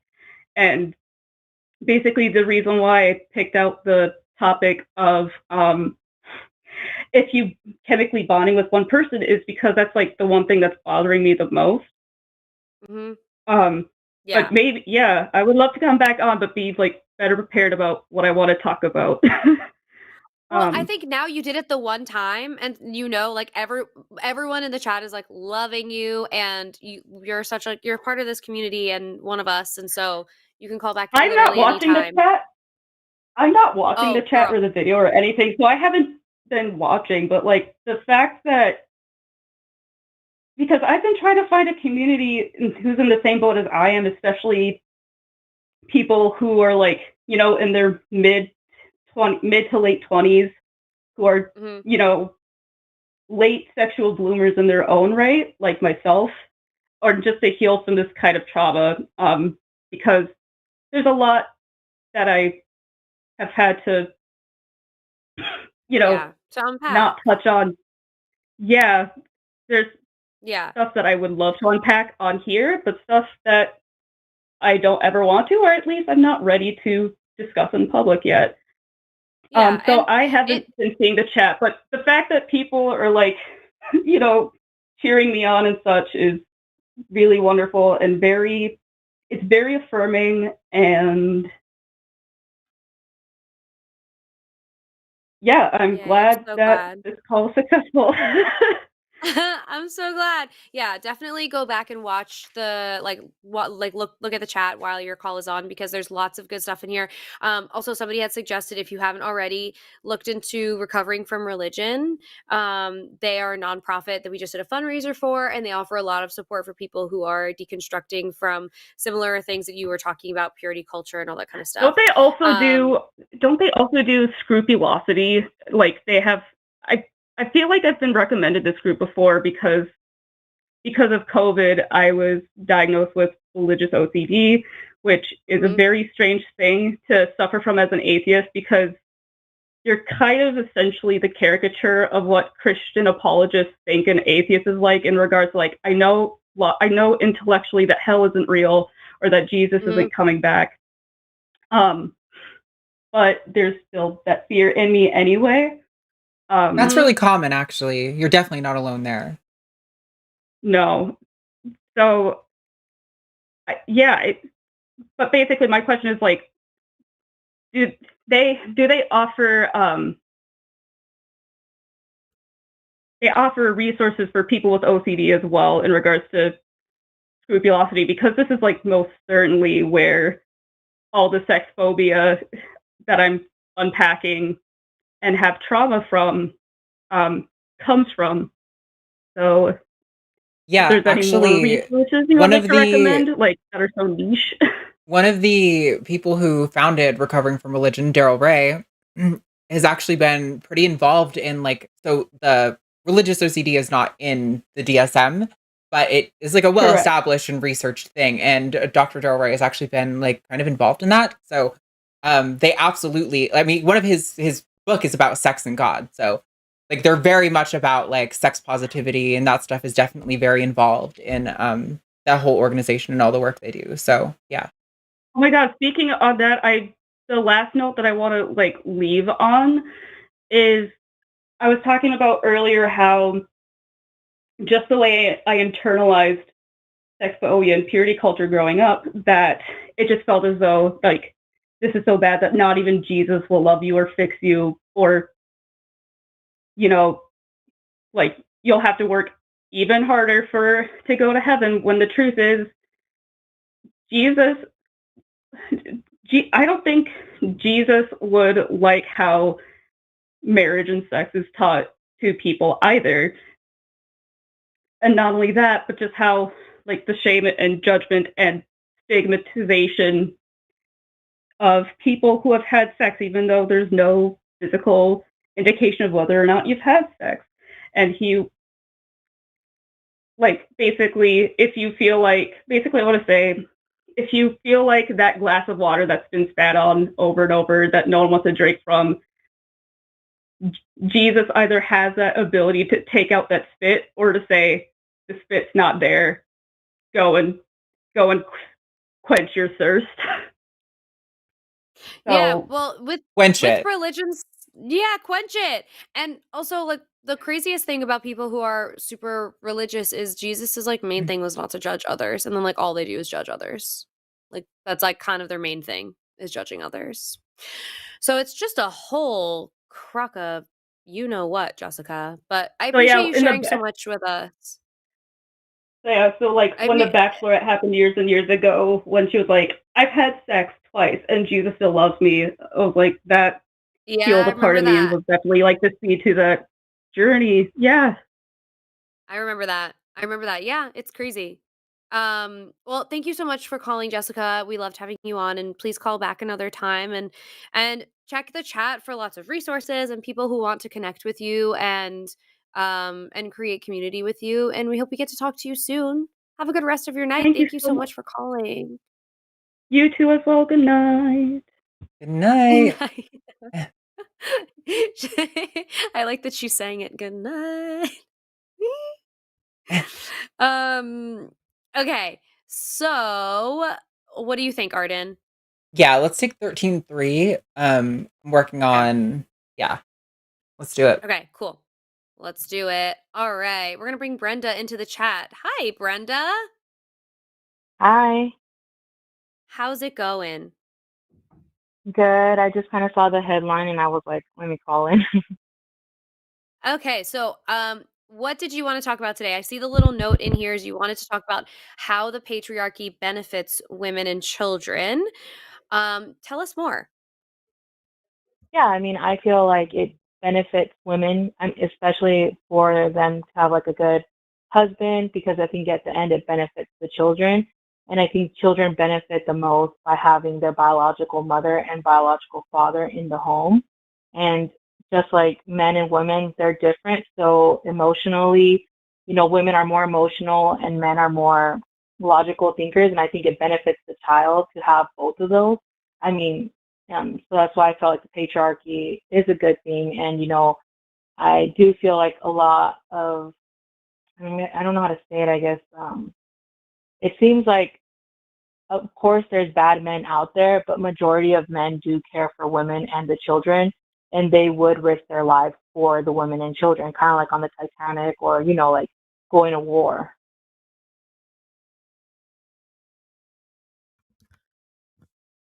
Okay, so there are messages where there are families where the dynamic is not a man being emotional or man being logical and a woman being emotional. Like people are multifaceted and they have all different kinds of emotions and levels of logic and all of these things. So I don't agree that the man is logical, the woman is emotional.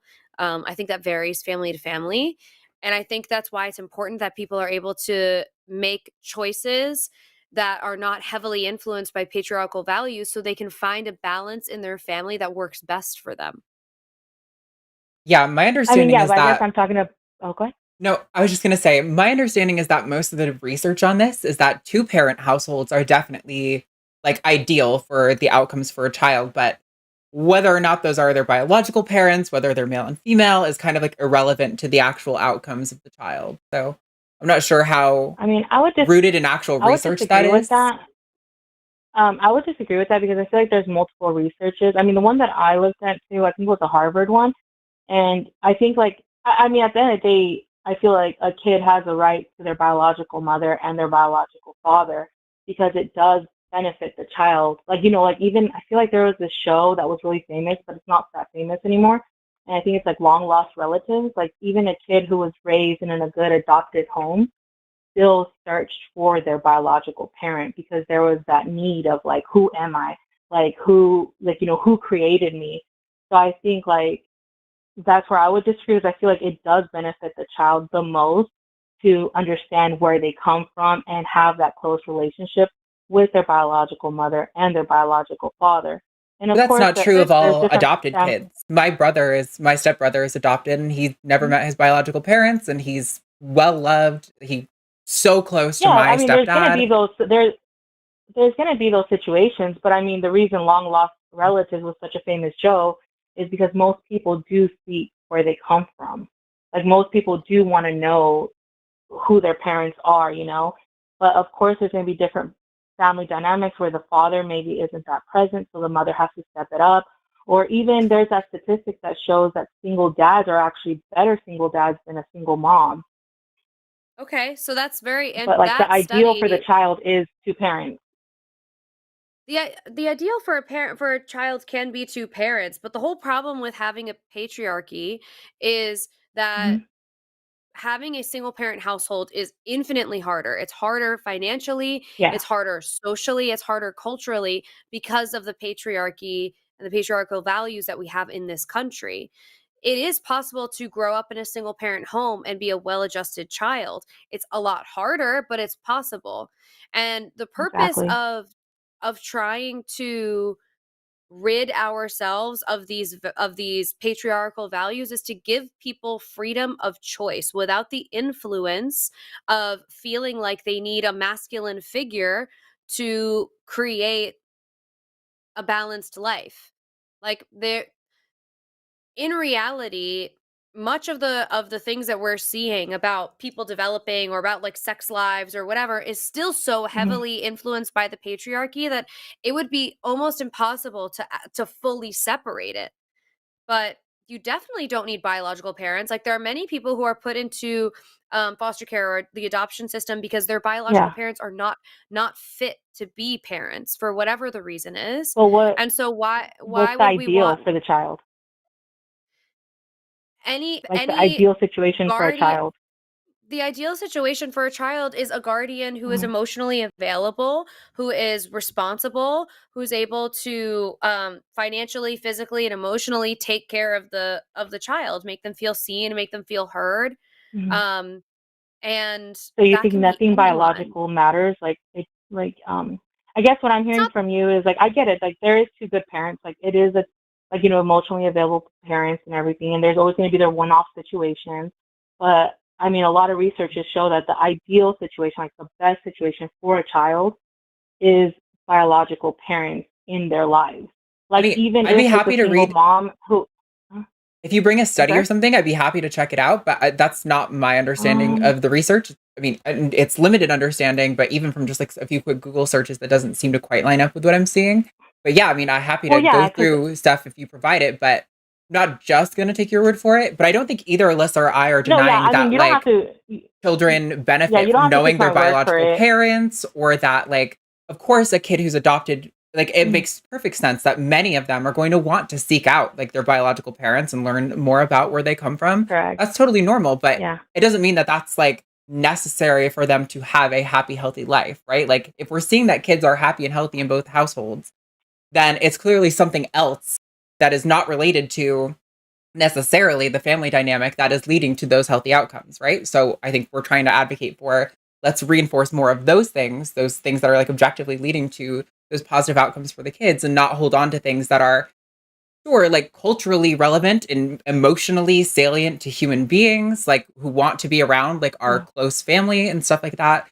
But just to say that like that's not Yeah, but necessary for a kid, right? To have like a healthy, happy life. I mean, I feel like I mean, I would ask you guys to do your research on that. I will do I'll try to look more into it. But I feel like what I've seen, and even in, like a child has the right to know where they come from. Because let's say that child, I mean, shouldn't you know who your biological mother or biological father is? Because what if they have diseases that you're not aware of? Like, what if cancer runs in the family? What if something runs in what the does this have family? to Shouldn't do that with child have? what does this have to do with the Well, I'm just patriarchy? saying This that just sounds that like a conversation about like well, because the knowing health patriarchy. What information is the about your patriarchy? I guess for you, well, it's not really. I mean, it's I the guess the patriarchy patriarchy is that it benefits the children.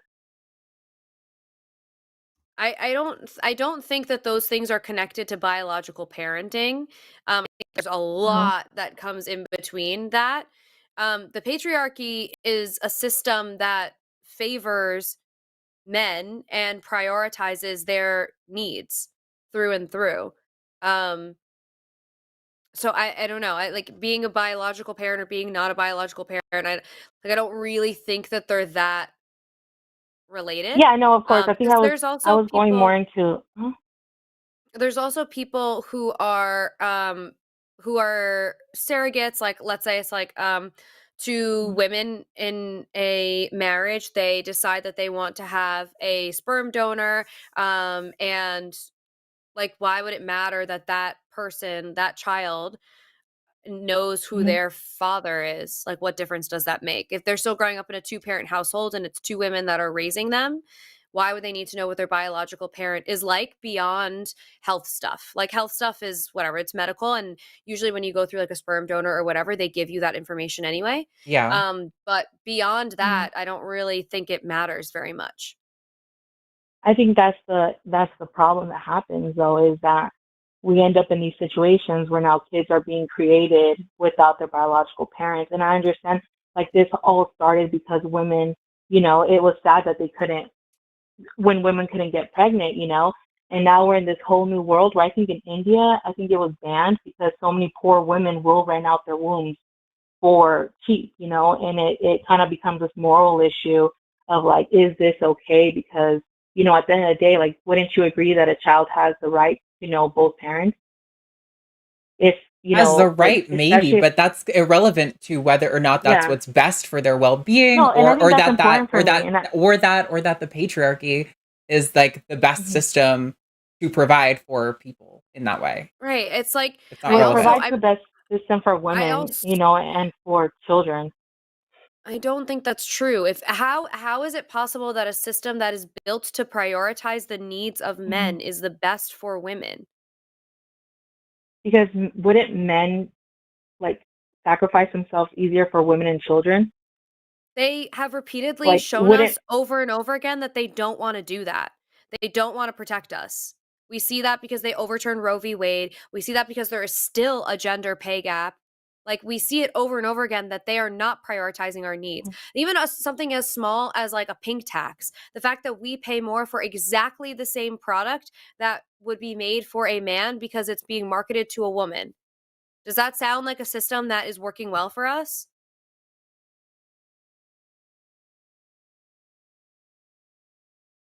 Like I agree that in like that there are families that benefit from two-parent households, but I don't think that that means that that one has to be a man, one has to be a woman, and that's the best system for them to grow up in. Like I know a handful of people who are raised by two women and they're wonderful.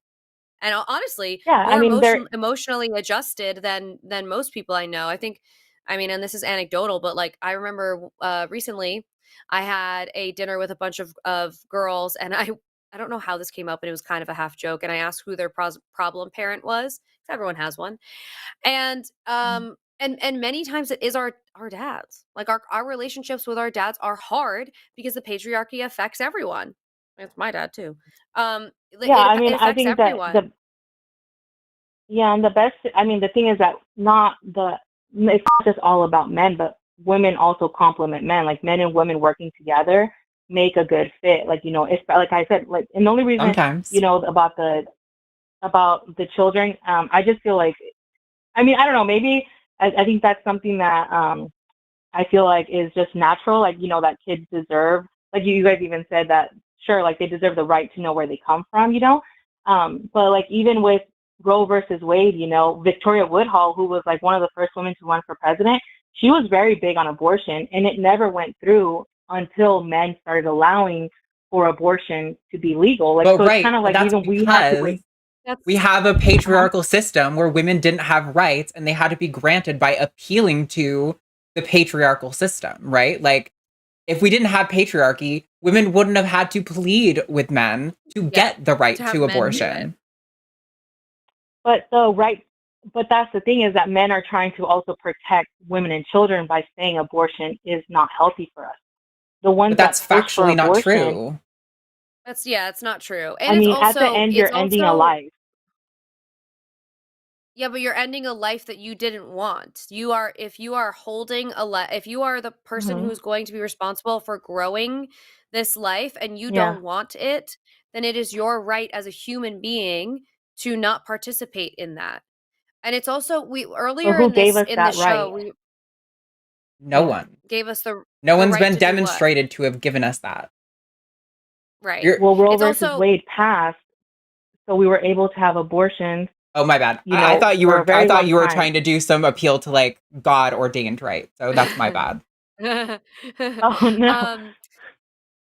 We were talking earlier in this show that we were talking about how the conversation that Republican folks often have, oh my gosh, often have around trans women actually, like, a lot of the times doesn't have to do with trans women themselves. They're just looking for a boogeyman. They're looking for an enemy. They create a problem so that they can solve this problem that is kind of fake and that they made up. So it's a similar thing with abortion sometimes, where they decided to demonize something that is a medical procedure, one that should be a private healthcare choice that an individual can make on their own. They decided to get their hands all up in that and create a problem there that did not exist. And then when they created this problem that didn't exist, Mhm. that abortion is dangerous and abortion is bad and blah blah blah, then they also created a way to like fix it and not fix it and fix it and not. It's like they created an issue and a conversation that actually didn't need to exist at all, because it's actually not their business. And for much But of I the think the time, reason it exists is because we're talking about a life. Like, like I live in Oregon, and I know in Oregon, I think we have there's no limits here in Oregon. And I mean, just in Oregon, like I know that the percentage is small of third term abortions. It is small, but just in Oregon alone, it was over I think 225 abortions that were past like 28 weeks. Good. So that's just in genuinely, Oregon, and that's genuinely good. Huh? Like, I don't care if it's a almost fully formed baby, if it's a grown ass adult, or if it's a newly developing fetus. It does not have the right to use somebody else's body without their consent. That is universal. By saying that, you are giving fetuses special rights that you don't apply to anyone else in society. But that's the thing, is like, my point is that you guys don't care. So what is wrong with people that do care? There's nothing wrong with people who don't care. If you don't want to have an abortion because you think it's morally wrong, then don't get one. I support your right to not get an abortion. But by banning abortion, Brenda, hold on. Huh? But by banning abortion and preventing people who want to get abortions or need to get abortions for medical reasons from getting them, you are enforcing your worldview on them. By having abortions be legal, we are not enforcing anything on anyone. And also, I think we have laws for a reason. Like banning abortions does not have the effect that you think it does. There are not less abortions. There are not fewer abortions when we ban abortions. There are statistically around the same amount. They're just not done safely anymore, which means we are not only putting the mother's life in danger, we're also taking part in, now we've not only have we put the mom's life in danger, sometimes the abortions don't even work when they're not safe. So like, why? Like, what is the reason? Just allow people to make the choices that they want to make. What actually factually works to have fewer abortions is comprehensive sex education, teaching Yep. people how not to get pregnant. And for some Yeah, I think reason, that- in conservative states, we don't do that.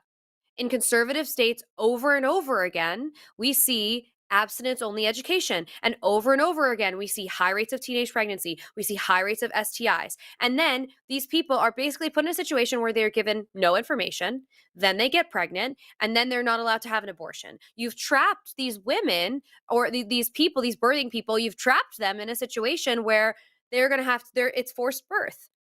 Why? When you could have just given them the information. In like the best society, we should always care for those that, you know, are vulnerable. Like if my neighbor is abusing their child, I can't just be like, well, I wouldn't abuse my child. Except you know, for poor but pregnant they women, can do right? that if they want to. About what? Right, yeah. Sorry? What about the pregnant You're saying, woman? At you're what saying, point, yeah, go ahead. Well, with the at pregnant what women, like, point- yeah, and I at can what understand point- that.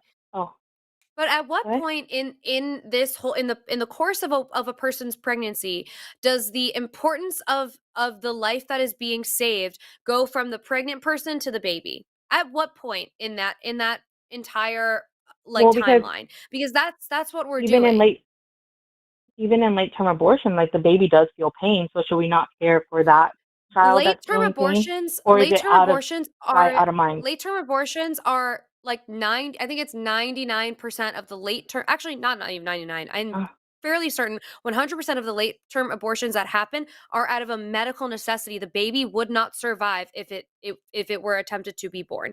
There is So why not just deliver the baby? Because the baby's not going to survive anyway, and it might be a danger to the But mother. it's not going to survive anyways in why should abortion. a That's what I'm mom? saying. Yeah, but why should a mother have to carry a baby that she knows is going to die inside of her? Why should she have to go through that? That's traumatic. You want her to go through the process of labor for hours and hours to give birth to a dead baby? Why? Why not just Well, avoid that's the where you're incorrect. pregnancy? Yeah. Could I No, I explain something promise real you, quick? Because Brenda, I feel I'm like not. Late-term pregnancies are not a thing. They are not a thing the way that it I is know. in the pro-life community. They are not a thing the way that they Yeah. are like talked And up to all be. Yeah. Well, what I want to say is that, like, you made a really good, like, you know, you said that why would the woman want to go into labor for hours and hours to deliver a baby that's not going to survive? But the thing, Alyssa, that you're forgetting is that in a late-term abortion, it is going into labor. You're just having a dead baby already. So the woman still has to go through all those hours of contractions because the baby still needs to come out. So why Okay, not just but deliver in the a baby? late-term, well, you're telling me that they are delivering the baby. Yeah, I'm not convinced Correct. that's So are they necessarily delivering true. the baby? Yes. Yeah, are they So delivering the baby or are how they does not a woman delivering the who has baby? a full-term baby, how does the baby come out? A You can have full-term baby, it's labor. Yeah. Brenda, this is the thing though. This is Yeah, the thing. exactly. We're getting in the weeds. So you're We're getting still in the going into weeds of labor. this, and at the end, Uh-huh. but you're talking about a fully developed baby. When I'm talking about a Correct. late-term abortion, those happen out of medical necessity because the baby will not survive. People don't do So late-term why not abortions just because let they just the want to baby have. still has to come out Brenda, we aren't their regardless, even if it's doctor. We aren't that individual. We don't know every single medical situation that's going on. There may be perfectly good, very important reasons that doctor decided this is the best course of action that you have no idea well, there's about. not that many doctors that would do it. I think And that's recently one of the exactly 5 no clinics that was doctor open would do closed it down. unless So no doctor would do it unless the baby will not survive. No doctor will do it. I can, and if they do, that is not they'll that's do it not for an like ethical Down doctor. syndrome. No, they you will guys think not. Down No, they will syndrome is not. That is not yes, true. they will. In Oregon, That's they not will. true. It is true. In They Oregon, will there was a not. total of Not in late term. 225. Not in late term. Not in late term. They will 'Cause- not. Well, I what is promise late you term, they I will guess, not. for you? And Brenda, hold on a second, because the problem that I'm having with this conversation is we're getting in the weeds of late term. We're getting in the weeds of what abortion is when it is past a certain point, if they have to go through labor. The whole point of this whole conversation is I actually don't care because I'm not a medical professional and I am not the person who is right. So why are you not a medical professional either. Why are you getting in other people's business? It is not your business to get in. people should always care about those less, like the most vulnerable in our community, which is Stop. children. Nope. I'm going to stop you the because you said this elderly. before. I'm going to stop you and mute you because you said this before and this pissed me the fuck off. You're like, oh, people should care about the vulnerable in their community. That's why we should care about unborn fetuses, except for the fact that you are demonstrating by getting into this conversation that you don't give a fuck about the women who are in the situation, who are often poor or disadvantaged in plenty of other ways, who are going to be dramatically affected negatively by being forced to go through with this the way you are advocating for them. So you're talking all big about how you care about these lives. You don't care about the lives who are actually here presently today who would be affected by these decisions. It's so hypocritical. I mean, I think it's, I don't know if I'm muted. Sorry. You're back. Oh, well, that's the thing. That's why it is important for, to let people know what the outcome of sex is, It can create the life, because the life doesn't just, it just doesn't come out of nowhere. Like, in most abortions, I think it is, most abortions are under 13 weeks. And I mean, in most of those, it's not a medical reason. It's just kind of like an oopsie. And I think it is important to let people know that, sex, there is an outcome of a child. And, as women, it actually hurts us more. Like, my mom always told me, like, because I had a child in my teenage years, and she would always say, like, the women have it the hardest. Now we are responsible for this child more than the man, because the men have it easier. But, Do you know the the best reason thing that why my mom that? did for me is she Do lifted you me know the up and reason didn't why make me that? feel. Yeah. No, sorry. Go ahead. What your mom is saying is really lovely and really sweet. And the reason your mom says this, and the reason your mom is saying men have it easier, women have it harder, women are going to have to work so much harder, is because of the patriarchy you want to protect. Yes. It's not because of the That is patriarchy, what it's because of the men that we choose. The men that we choose to. Oh, so it's the create women's these lives fault with. for picking bad men, is what you're It's saying. not just That's the really women's fucking fault. gross. That's It's actually like not just the women's fault. reprehensible. Because it's both. Like, why? It's like, it's How is it both? situation. Like, How is it both? because If women are getting into relationships with men who are abusive, that is not the woman's fault. That's so fucking insane. And also, but even women if who you're are in talking an about abusive even relationship, in your circumstance, Brenda, you were a teenager. How were you supposed to know what man would be worthy? How of what man would exactly, be able to step up to? You were a child. How are you supposed to know? How is it your exactly. You're not. responsibility to know which man was going to be the right choice for you? That was not your responsibility. That was his. Just as much like you took part in No, it was the both of our sexual activity. responsibilities. It is, But but that's the you're thing, giving is him a that, pass. that's where like, my mom would always have to remind me, like, you can't make a 16-year-old boy step up and be this man. Like, now you have But to work you can with make a him, and you guys 16-year-old both girl, but you can make a 16-year-old girl step up and take care of a child? not just step up, but at the same time, I had her help, and I had people that around me, a community. I mean, I was very thankful for our school actually allowed, I don't know if you guys know about the program Young Life, and they really helped me out because I got pregnant again right away, so I'm like 16 and now 17 and pregnant again. And it was like this community that I needed to lift me up, because, that's what we needed as women, is we need other women to tell us, like, we got this, and to make better choices also in these men that we're choosing to, sleep with, because at the end, the women, unfortunately, the women. Who's telling men not to impregnate women? Who's telling men to use a Well, condom? men should also be told that too. Yeah, men should also be careful on who they get pregnant, because even like right now, I think there's this NFL basketball player, NBA player, who has like 5 kids, and right now he's like, whoa, how did this happen, And at the same time, those women, I think he's trying to take them to court or something like that, because he feels like they purposely got pregnant from him to get money out of him. And so Do you at want the to same know time, what men and system women. the system that he is playing off of, the reason that he is able to have the balls to have that conversation publicly, is because we are in a patriarchal society. Because he knows he is an NFL player. He views himself as, he knows he has money. He knows he has status. He He's knows he's a NBA, man. yeah. So he can say the things that NBA, sorry. But Yeah. he knows he has all of the advantages in the world. He can do actually whatever he wants. He can have sex with a million girls. You don't He think can the get them women all that. pregnant if he wants to. He can get pregnant. He can But what knock if, up as many girls as he wants to, and then at the end of the day, he can somehow sue them and tell them that it's their fault.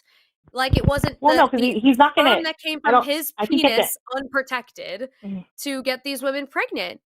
Like he is Well, yeah, just because as I much think the at women. fault. I think if I'm correct, I'm not sure, but I think the woman was like 37 and he was like 23, and he was kind of like, hey, like, because women can also, just like men can be bad, women can also be bad, and we also have bad, Of course. like we can also abuse the system, like.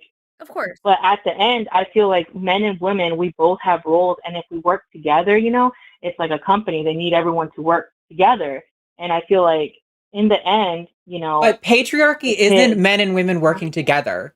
Patriarchy is men getting to decide what everyone does, and the women have to go along with it. What you're talking about, working together, that's egalitarianism. That's equality. That's feminism. That's what we're advocating for. You're the one who's calling in to say that patriarchy is But even good with for equality, I women. mean, like I wouldn't want to go to war. I wouldn't want men to make me go to war because I feel I don't like think who's gonna anyone raise should my go to kids war. better? Yeah, I don't think. But that's I the don't thing. think That's anyone should go to war. unrealistic. But I don't that's think it is. unrealistic. I feel like if there was And do you want to know the war, reason would why? you feel like You there? want to know the reason why it would be unrealistic? Every Mhm. single war that has ever existed, literally ever, was started by men. Every single one of them. Every single one. But would you say that if there was war, would you be okay with it being equal between men and women? I I don't don't know. think that anyone should be drafted. I don't think anyone should be serving. I think it's a highly manipulative But system. I don't think that Alyssa, any let's say part there of it is has to be, necessary. because there I is Does a there no, draft. There have to has been be? drafts, disagree. I disagree with it as a whole. I would never agree to a draft ever. Correct. I don't Ever, agree with under it any either. But if there circumstance. is, It though, does. like there That, has been but in the past.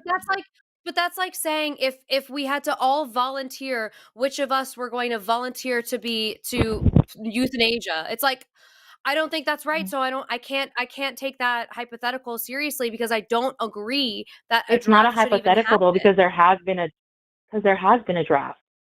I know, and I didn't agree with them then, and I don't agree with them Exactly. now. We don't agree with, or even like, okay, let's say something more in history, like Titanic. Do you think it was right for them to choose women and children to go on the boat?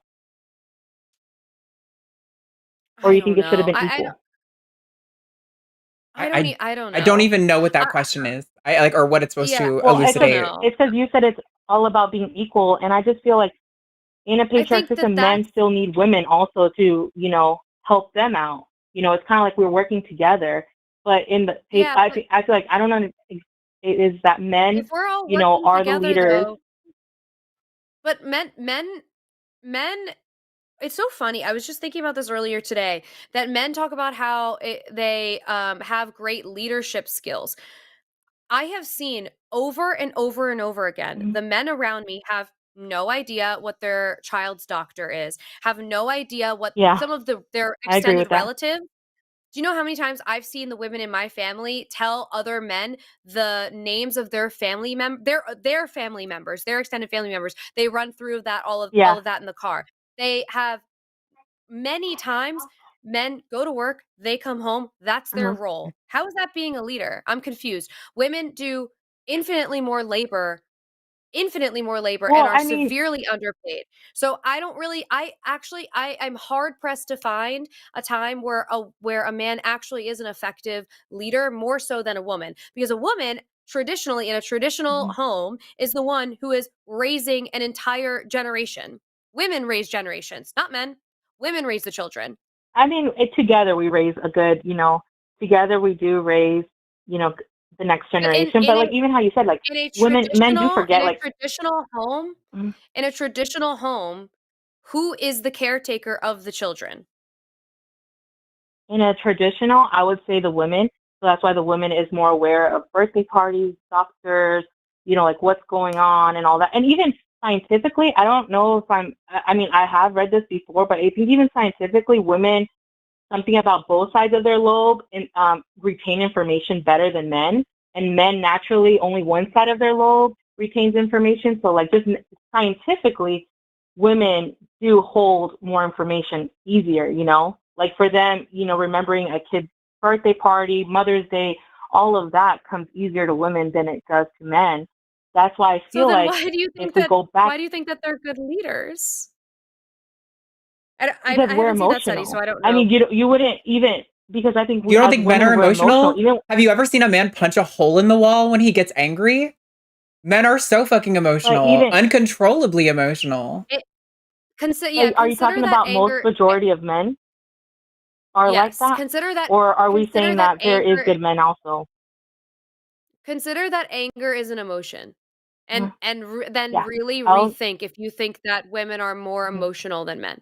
Sure, there are good men in the world. I don't know. The majority of men that I've known have definitely mhm. some deeply repressed anger issues that they are like unable to like really wrestle with. But obviously there are good men out there. Nobody's saying that like all as we're sitting here talking about like we're advocating against the patriarchy and feminism, we're not saying that all men are terrible or all men are like cruel and manipulative. Like I, Exactly. but it doesn't mean, but it's That's like why, we're talking about the systems of power, right? Not individuals. Like when we're yeah. debating the systems and then you appeal to individuals, that it feels a little dishonest to me because like it's like shifting the topic, right? Like down to individuals versus like how the system affects people. Mhm. No, I think we should always, as a society, push for better men and better women, and especially better men in leadership roles. But I feel like for women, I feel like there is this truth that we are more emotional. Like that's why the abortion situation, like the whole abortion topic, is because we feel for the other women. We feel for that woman that is in a situation that she is not happy with because her baby daddy left her.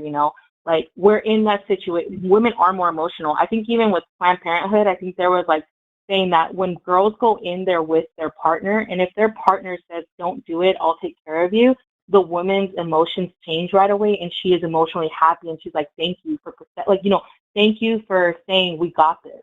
And I feel like for a lot of women, we are emotional, and I think, like for Alyssa's point of view and your But point of view, I what's feel like wrong with with abortion, being it's out of sight, emotional? out of mind. What? Sorry? What's wrong with being emotional?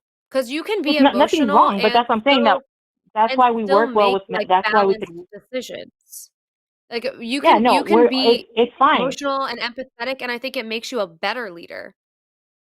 Yeah, and I agree with that too. Like I feel like there's nothing wrong with being emotional. It's just that's how women are. We are, genetically. I don't even know if that's the correct word, genetically, but we're like, made to be more emotional, more caring, more loving. That's why we're more in those roles of nurses, teachers, because we have that in us. I And don't know if even, there's actually I don't strong think that. evidence to suggest that that is a biological thing as much as that is a socially and culturally reinforced thing.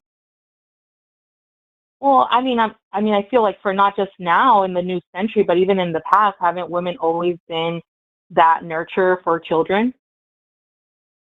I mean, women. You know, Sorry, go ahead, Alyssa. they've been as a result of a culturally like that our culture built that system that Mhm. women were going to be the ones who were emotionally I mean, no, nurturing because I feel like children. I think it's natural for the child to feel more comfort with the mother. Like, there's like this beautiful bond that a mother and a child have because it's in our nature to have that with our children. And men, even like women, like what do you think about this statistic that it shows that men, are better single dads than women? Should the courts kind of switch it up and be like more men should get the children instead of the women? Because in most divorces, the woman gets the children. But studies have shown that more children die under the hands of their mother than with their father. So I did some research into this after you mentioned it the first Huh? time. The only reference to that specific thing that I can find is from a Medium article. When you click the link to the studies that it shows, it goes to a Of website what? called fixfamilycourts.com, which is specifically like a men's rights website. So I don't think that's a reliable source. The other thing that comes up is a Pew Research thing that talked about success of like single father homes and largely attributes it to the fact that the pay gap, the pay difference, that men are making more money as single fathers, and so they're able to provide more for their children. So that would Well, I probably know, be like, I a mean, massively attenuating factor. It's not like the biological thing that is causing like single mothers or the children of single mothers to like kill themselves or whatever. It's circumstance, which perfectly makes sense because I mean, when we're looking at single So mothers and the things men that they have provide to do to better. turn money. Well, yeah, I Uh-huh. mean, they make more money easier because we live Yeah. in a sexist patriarchal society that rewards men for less work. I mean, I will look into that, but I feel like for you, you're even denying the simple fact of kids needing their biological parent. I feel like you were kind of giving me pushback on that one, where I kind of feel like that's like a natural right that the child has. So I feel like But there, you just did a the switch ideal. again. Nobody is No, I mean, objecting to because the you're. right of children to want to know their biological parents. We're objecting to the need, that it is a necessity for the well-being of the child. Correct. I feel like you're kind of. I mean, maybe I'm wrong. I feel like you're agreeing with me, but I don't know. Kind of, but you're doing this like little bait and switch thing where Yeah. you're like, oh, Okay, sorry, I I didn't know. I was like, I don't know if you're agreeing with me or you're test. Sorry, I was like, I don't know if it was a test. no, But I was no. like, yeah, like You that's said you Ugh. feel like we're pushing back on that kids need their children, their biological parents. And Yeah. correct, we are Yeah. pushing back on that. But then you said like, oh, that they would have the right to like know their biological like parents. And that's what I was talking about is the bait and switch. I agree that they have a right if they want to Mhm. meet or Yeah, find and I'm out glad. anything about their biological family. I'm objecting to Yeah. whether or not biological parents are a necessity for the well-being of a child. Well, I mean, I don't know. I feel like women and men have different roles, and I think those different roles can benefit that child.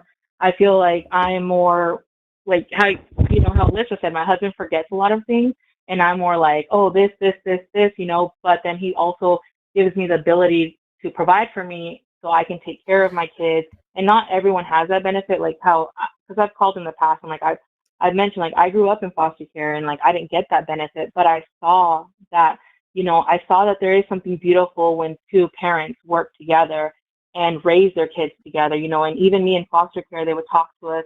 They wouldn't talk to us, but like they would talk to the moms a lot of the times about like how it affects, like, because when you go into single mom too, another thing that's not really talked a lot about is the mom, like, kids do tend to be more abused when one biological parent is missing. So let's say the mom gets a boyfriend, it is a higher chance for the child, boy or girl, to be abused by that non-biological parent. Well, I yeah. I Sorry. I would have to see that to know, but I think, Brenda, at the end of the day, if the balance that you find in your household works for you, no one's trying to convince you that it doesn't work for you. But there are plenty of households where a man is a stay-at-home father and it is a successful, Yeah. well-running household, but that is not what the patriarchy is vouching for. So, and part of the reason is because typically, because of the pay gap, because women will work more and get paid less, many times that is a result But of the patriarchal system that we're in. So ultimately, if we can fix this system, have women be paid the same, have women be respected the same way, have equality, and allow people to choose the life that works best for them, that's what we're advocating for. We are advocating for even everyone with being the, on an equal playing field and choosing the I life feel that like works even for with the them. pay gap though, you're missing the fact that a lot of women tend to not like call out more, because I work in I work in an environment with all women, and I mean we have only the manager who's a male, and I mean he's on us for always calling out, because we have kids or we want shorter hours, and and I feel like Right, but men Brenda, naturally can work longer. but that's part. Okay, so it's crazy that you bring that up because that's part of it. Women are the ones who are calling out of their jobs. Where's their husband? Their husband can't call out of their job? No, because it's it's the expectation of the woman to literally leave her job, leave her career to take care of Alyssa, children though, when she has a partner. I don't think it's the Why can't exception, Alyssa. someone I else think do it's the that? natural. It's natural for women to want But to be it's home when their kids are See, sick. this is the thing, Men is don't you have that. keep reducing it to this like biological essentialism thing, and I just don't think you have any actual foundation to support that sort of belief. And that's why what we're saying is, again, I we mean, even totally like right support now, your 'cause right to have the relationship structure you have, and we totally support your right to never get an abortion.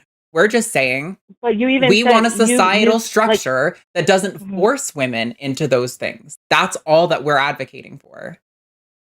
So you're saying that there is no difference between men and women? No, That's kind of what I that's just not what made. I'm saying at all. Like there There is then. there's a difference between saying that like things tend to happen at like a statistical rate and that things are like necessarily related to biology, right? So like it's fair to acknowledge that like women tend to like most of the time be shorter than men, right? Care for the But child. it would be biologically essentialist to say that women are always shorter than men.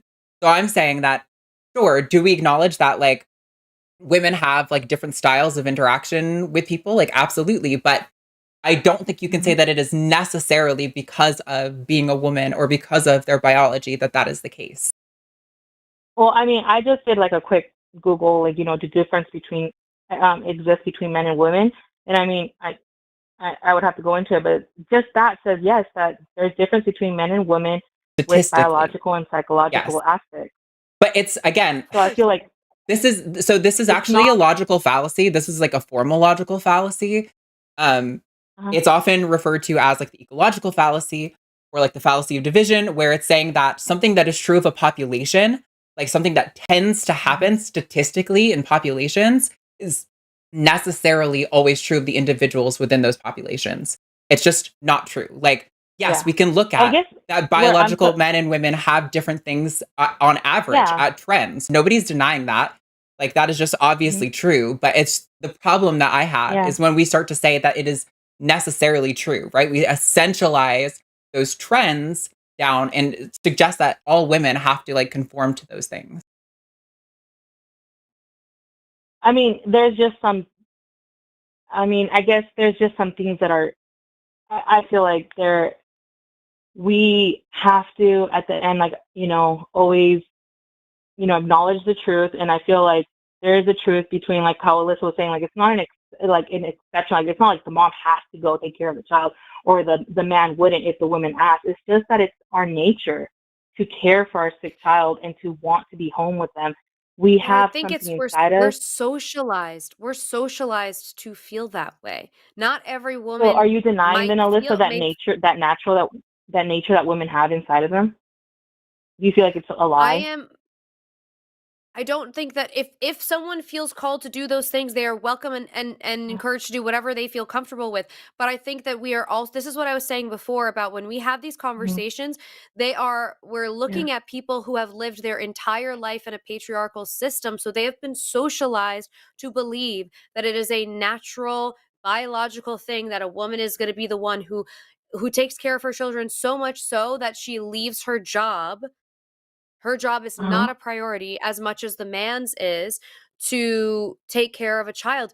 That is not based in a biological fact that women need to do that. It is, we are socialized to believe that that is the balance of the household. I mean, And I would have to disagree with that, because even that, in little, like, let's say like little, the thing that's hard about let's it talk is about a little, it would be really hard to even find like statistical truth in that in the US, like within the US, because we are steeped in patriarchal culture. So even if you tried to do some sort of like, it's like anytime there's a study about the amount of partners you have and the level of success that you have in relationships, it's really hard to measure because these are all people who in one way or another have been affected by purity culture and patriarchal standards. So their emotional response is going to reflect that. So it's the same thing with having a child need to be picked up from school and a mother feeling like it is her duty to do that. We have been steeped in the expectation that that is the case. So we feel emotionally called to do that. We are emotionally affected by that expectation. I mean, I would have to disagree, because like I feel like there's been proof like where they found little towns, like little civilizations that have no patriarchy, that like the men are the providers, like in Brazil and everything, and the women are always caring for the children, even without Western culture or without patriarchy. Brazil can I'm still talking about like experience a little. patriarchy. No, but I'm talking about like people that have not been civilized, that have been in their own, out in the Amazon, no civilization, no like communication with outside world, like the Western world, to know all about these laws and all these rules. Like if you go to these places, they'll find these places and the women are always the caretaker and the men are always the providers. So Like, that's not completely true. There have been examples of matriarchal cultures where the roles were a little bit more evenly divided. So it's not completely true. But I would agree that that tends to be the case. But that has a lot more to do with, again, these like statistical trends where men are stronger and domineering. Well, I guess I have a question for you because I feel like you're denying that nature that women have. Sorry, I'm really bad with my words. But I feel like you don't deny that a man can be a woman. Okay, so not going to touch that. We've actually already been on this loop 3 times now, where we've talked about the biological essentialism that you're doing. And so I think it's probably time for us to put a button on this because we've now gone on this merry-go-round, like I said, like 3 times, where we've had this exact discussion of you saying, I think you're denying this. And we say, no, we're not. We acknowledge that there's statistical trends, but it's just not universally true of everybody. And you say, oh, okay, I agree with that. And then it comes back around to you going, oh, well, I think you're denying this.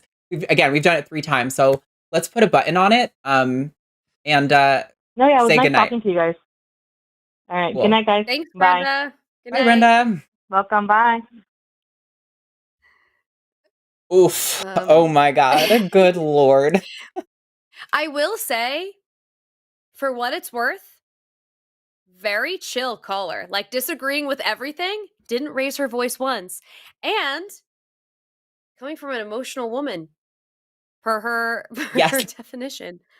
Yes. Isn't that crazy? Like, it is so rare that we would ever have a man have exactly that back and forth and disagreements like over and over again and stay at like the same talking level. And Brenda did it. Yeah, no, absolutely. I thought it was a good conversation. I will say calm tone doesn't always tell me because I know last time she was on, she kind of attacked Promise for like rebelling against her family was the vibe. It was like, I know your family and their ministry and like you're rebelling was kind of the tone of the show. Oh, so wow. Yeah. That's so interesting. And clearly she's transphobic, so that's fun. But I was like, oh my God, that is a call for a whole other day. I was like, I don't even want to touch that can of worms.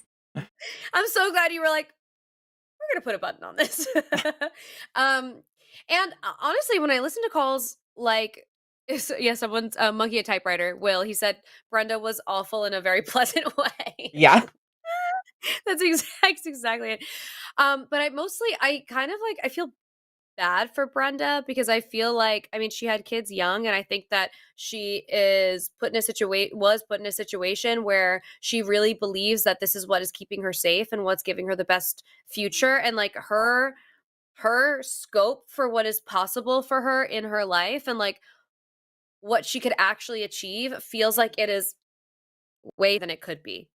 Yeah. The fact that she's willing to have conversations like this and debates like this, like she has the capability to do a lot more than what she's putting on her plate right now. And I mean, actually, like, I literally don't know Brenda. I have no idea what's on her plate. But I don't know. It just like made me sad that she like had kids young and now believes that the patriarchy is like the only answer.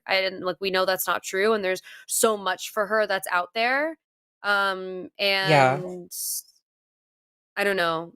I'm glad she has found peace and like happiness with the life that she has. Like that's great. Yeah. But it's the frustrating thing is like we were saying, where it's like, if you want that for you, that's great. I don't care. Like if that's what you want for you, you're not going to get any argument from me.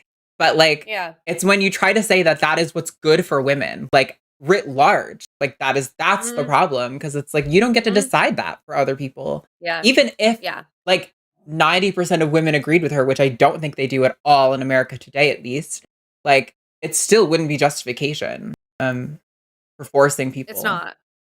Yeah. It's not. Anyway, we have super chats. Let's get into it. Let's get to our super chats. All right.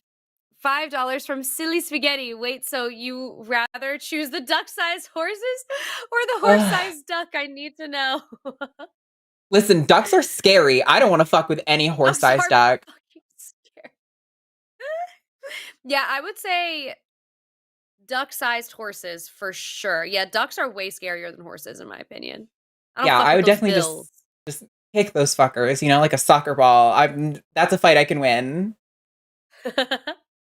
That's amazing. I love it. All right, we have 10 pounds from Jessica. Everyone at the line should be extremely proud of what you do and for the fundraiser too, especially Arden for your amazing dedication and activism for our trans community. You are awesome. Thank you so much, Jessica. Yay. 5 pounds from the Fuzzy Logic. Hashtag Team Arden for kicking ass all weekend during the fundraiser. Yeah. Oh my God. You guys are going to gas me up. Arden love. I love And it. I totally crashed out at that fundraiser. At the last few hours, oh man, I had a total meltdown. Totally I can't depleted. even imagine. I can't imagine. Sorry. $5 from President Starscream. This one's just for a Morgan. Aw, Morgan. sweet. I think he went to bed now, but hopefully he'll see this later. Yep. $5 Australian from Puggles. The problem with pay equality is men go for high-paying jobs like doctor or business executive, while women go for female doctor and female executive. Right. Also, Puggles is always popping off in the chat. I always see people at Puggles and laughing and whatever. Puggles, people love you in the chat. True. We've got $4.99 from Giddy. I don't mind that pineapple gets put on pizza. Might as well because pizza is gross and can't possibly get worse. So why not? Can't imagine being so wrong. Oh my Can't God. relate. I love pizza so much. Me too. $5 from President Starscream, and this one is for Arden putting a Morgan out of a job tonight. The multitasking queen. Hey, listen, I love being on with Alyssa. I will be on anytime, but I'm mostly on because Promise isn't here. Gonna be gone the whole. You guys are gonna see a lot more of me this summer, basically, unless I love it. It's an we Arden bring summer. That's right. Arden summer. Thank you.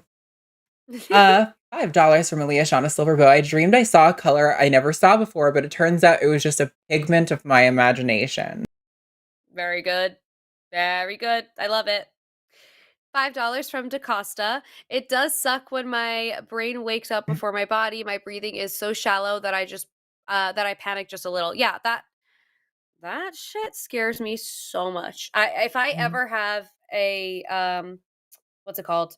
Sleep paralysis situation, you all will hear about it.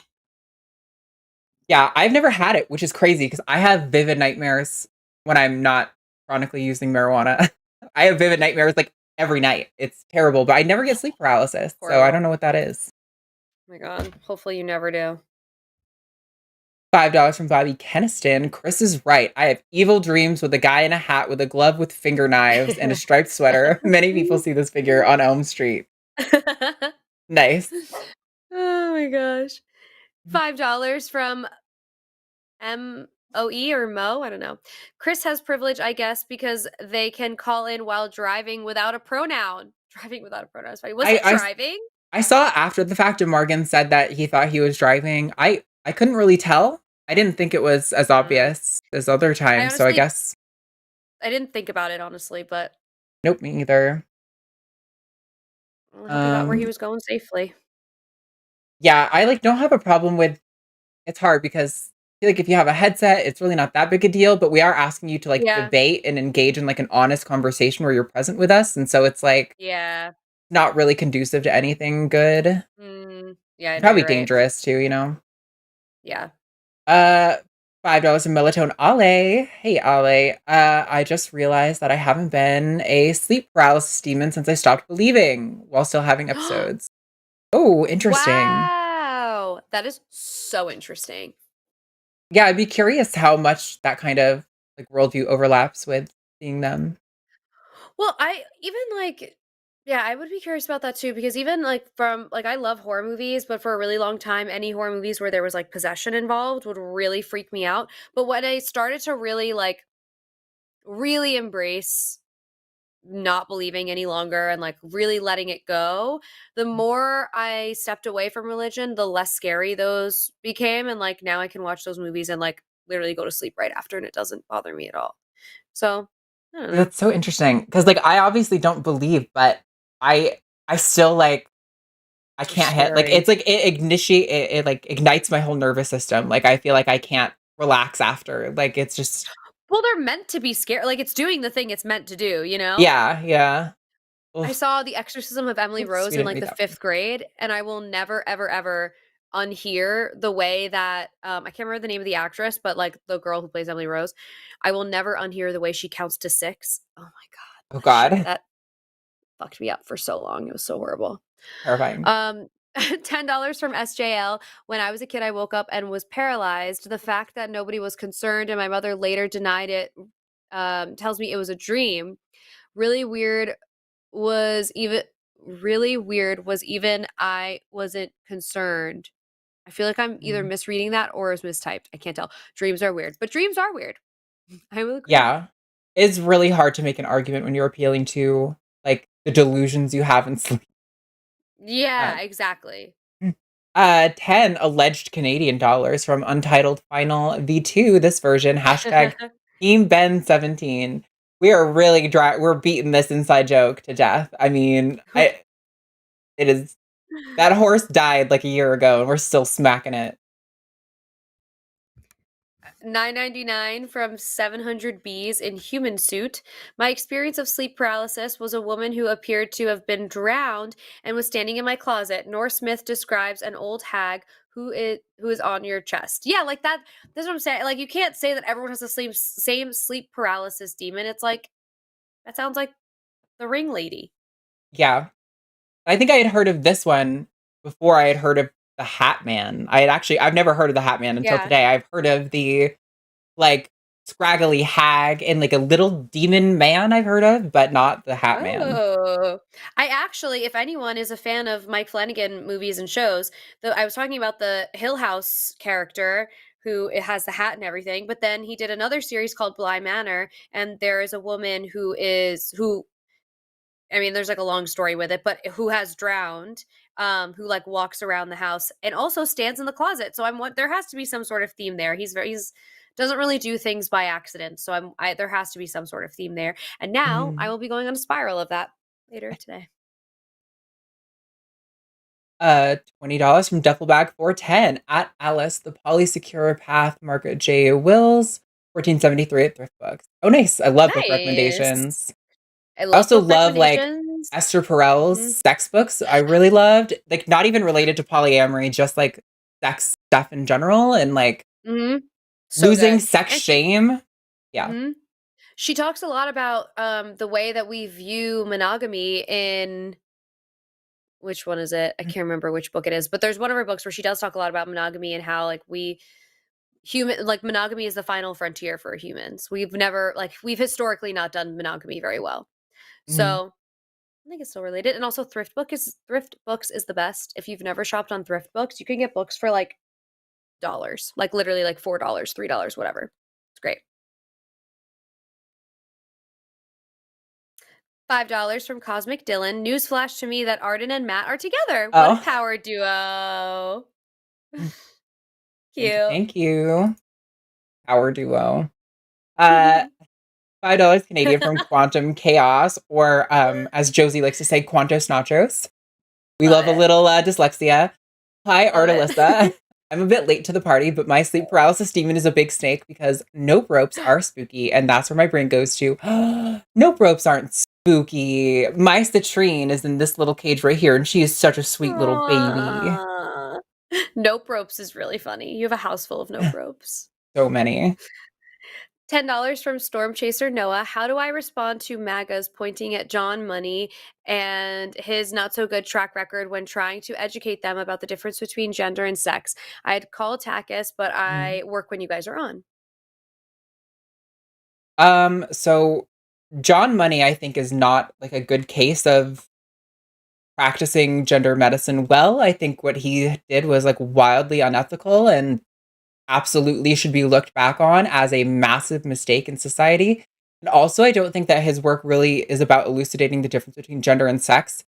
His stuff was about that gender is like a purely socialized phenomenon, which is why he did what he did to David Raymer. And it's an atrocity. Like, it's definitely, I would just bite the bullet and say John Money was terrible and wildly unethical. And what he did to David Raymer was tragedy. Like, don't defend it. So I don't know. There's so many better resources to talk about gender and sex and all of that stuff. You don't need to appeal to this like old doctor who did bad things. If you don't know, basically John Money performed, there was a botched circumcision on this newborn infant, David Raymer, and John Money, because he believes that gender is purely socialized, performed a genital reassignment surgery on this newborn infant and told the parents to raise him as a girl. And David Raymer went on to persist in his male identity because, surprise, surprise, gender identity is like innate to us, and eventually killed himself because of what was done to him. So, yeah, no, that's mega fucked up. It's horrible. Was I don't remember if this was me or you. I don't know either. You. Okay, $10 from Don Owen. I took my meds earlier and felt flat, so I added caffeine. Now I feel sharp and flat. I guess I'm basically a cord. Nice. That's great. I love it. $10 from Alyssa on a silver bow. A few weeks ago, I tried signing up for a dating site, but then I got stuck on choosing a gender. I'm still trying to figure myself out and don't want to mislead. Help. See, Arden, I'm not all dad jokes. I mean, it's not like you're committing to anything. You know, if you want to, if you're like contemplating whether or not you consider yourself like a woman, you could just put that down and go through it. And like, you're not going to get arrested for putting woman on a dating app if you later find out that woman isn't actually the identity for you, you know? So I think it's just maybe not putting so much weight on the decision, because it's really not a big deal when you really think about it. Mm-hmm. Yeah, I agree. And you can also, like, if you decide you want to actually meet someone, you can, like, explain in person, like, hey, in case this matters to you, my gender is, like, fluid, or, like, I'm kind of, like, figuring out what I want to do. I don't know. I don't even know. For people who you're going to want to spend time with, I would assume that it's probably not going to be as big of a deal. And if it is a big deal to them, don't spend time with them. $5 from Alyssa on a silver boat, but I still have dad jokes. Arden, are you feeling cold? Sit in the corner. It's 90 degrees. That's good. Hashtag the dad jokes will never end. How do you have so many of them just in your head? That's so crazy. I'm on Team America. I think they've got like a book, or they're Googling them or something, or maybe you got ChatGPT on helping you edit them or something. Yeah. I don't know. That's so funny. I love it. $5 from Janik06. I joined a dating site for older people. It was called Carbon Dating. Sex jokes for sex codes. That's great. I laughed a little at that one. It. That's good. $50 from Mr. Boricua 10. That's really generous. Thank you. Where I used to live in Georgia in the U.S., there was always a push to abstinence-only education, yet was a higher pregnancy STI rate, while the adults wondered why. Gee, I wonder if it's to do with the non-scientific, non-safety focused curricula. Nah, couldn't be, right? I know. It's like so well documented. I cannot believe we're still having this conversation. Genuinely. Yeah. Thank you for that super chat. That was really generous. £5 from Cosmic Dylan. I'm an agnostic ex-Jehovah's Witness. How would you recommend getting into theology conversations / debates like this show for someone new to it? Me. That's a really good question. I would say it depends on the environment you're having them on, because like when we're having these conversations in front of an audience, we act differently than I think most of us would if we were having a one-on-one conversation debating this stuff with someone. Like, yeah, I often will like yell or get aggressive or whatever when somebody's like being like shitty online, but I probably wouldn't do that in person, right? Because like, I don't think that's as effective. Whereas like, I'm really communicating to the audience. So, I mean, you can, like, I really love street epistemology. I think is really great for like one-on-one conversations. So you could look into that. Anthony Magnabosco here on YouTube will have some good videos on that for you, but I don't know. It's kind of different for everyone. Do you have any thoughts, Alyssa, on that? Everything you said is exactly what I was going to say. And also, like, to elaborate further on what Arden was saying about, like, when we're doing these shows, they're educational in some way, but they're mostly like for entertainment, right? And like, there's a lot of reason why people like to watch these. But when you're having a conversation with someone in person, it's also a good idea to check in with yourself and consider what the goal of that conversation is. Like, are you trying to change somebody's mind? Are you trying to just give them something new to think about? It's unlikely that you're going to totally flip someone's opinion in one conversation, and you're definitely not going to do it if you're like yelling or getting heated. Totally. And I think it's also really important. Not everyone knows everything about everything. And so I know that in conversations and debates, it was always hard for me to like let my defenses down when I don't know something that someone brings up. But in reality, it gives you credibility to be like, I actually don't know anything about that. And I will circle back, and I can't really give you much of like my opinion because I don't know. That gives so much more credibility because you're saying I'm actually not even open to having a conversation about something that I don't know anything about. So Yeah, just being absolutely. honest, be honest and like try and keep your cool to the best of your ability. Yep, totally agree.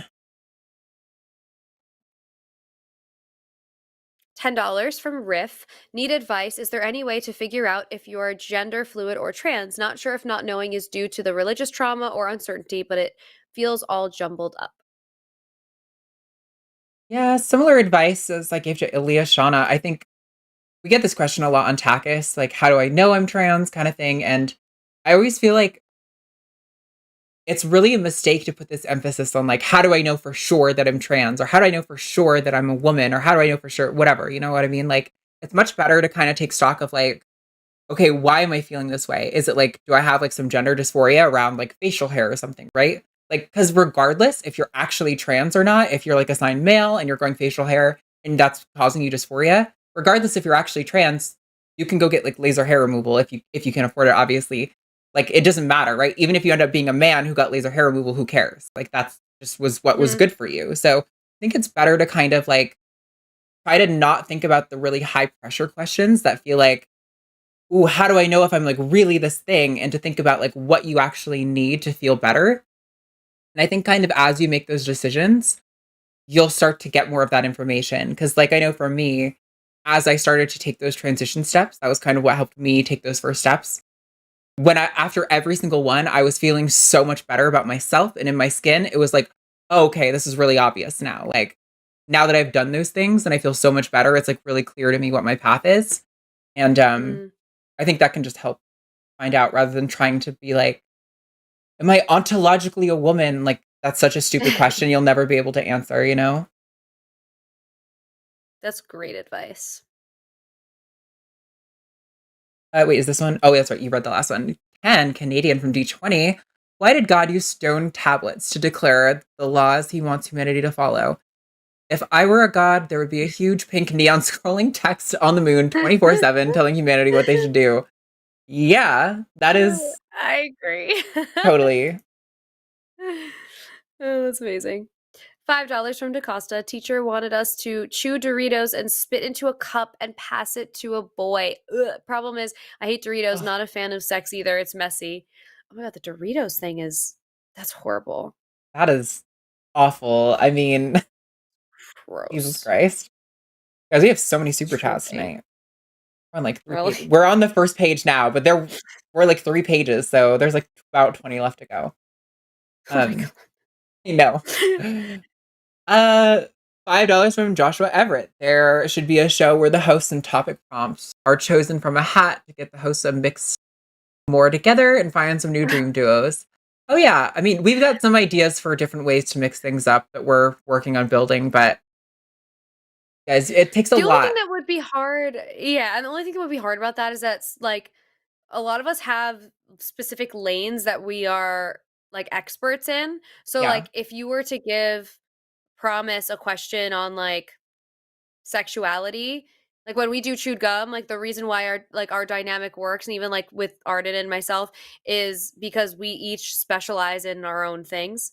So I'd be Mhm. like so nervous to do something where things are chosen out of a hat. But I don't know. We probably would be better at it than we think we would be. But I would be really nervous the day that we do that. Yeah, I mean, I think there's ways to do things that are like less like or like more lighthearted about it and not so serious. Yeah. But I do totally agree. Like the reason the shows are the way they are is because we have specialists who do this stuff. Like, Yeah. you know, they're there for a reason. Yeah. $10 from Malia Shauna Silverbow from Monkey at Typewriter. AMAB girl. Fixing old radios. She does it on locomotives, teaches folks nearby transistor fixing transistors while sitting training trained sitters. That broke my brain to read. Yeah, that's all kinds of fucked up, Aliashana. Yeah, that broke my brain to read. At this time, crazy. I know. This late into a show. And you guys normally do like 90 minutes to 2 hours, right? And we're at like 2 hours and 45 minutes. So I Uh, know. $10 from President Starscream. While walking through a forest, I was stopped by a tree which said I could not pass until I built it a giant boat. I was beholden to the patriarchy. Sorry, I'll sing myself out. Nice. Nice. Love it. $5 from Bryce Barnett. Arden and Alyssa are the best bandicoots. And if you sold a shirt saying I'm the best bandicoot, then I'd buy it. Thanks for being the best bandicoots. Do you know the thing about Crash Bandicoot?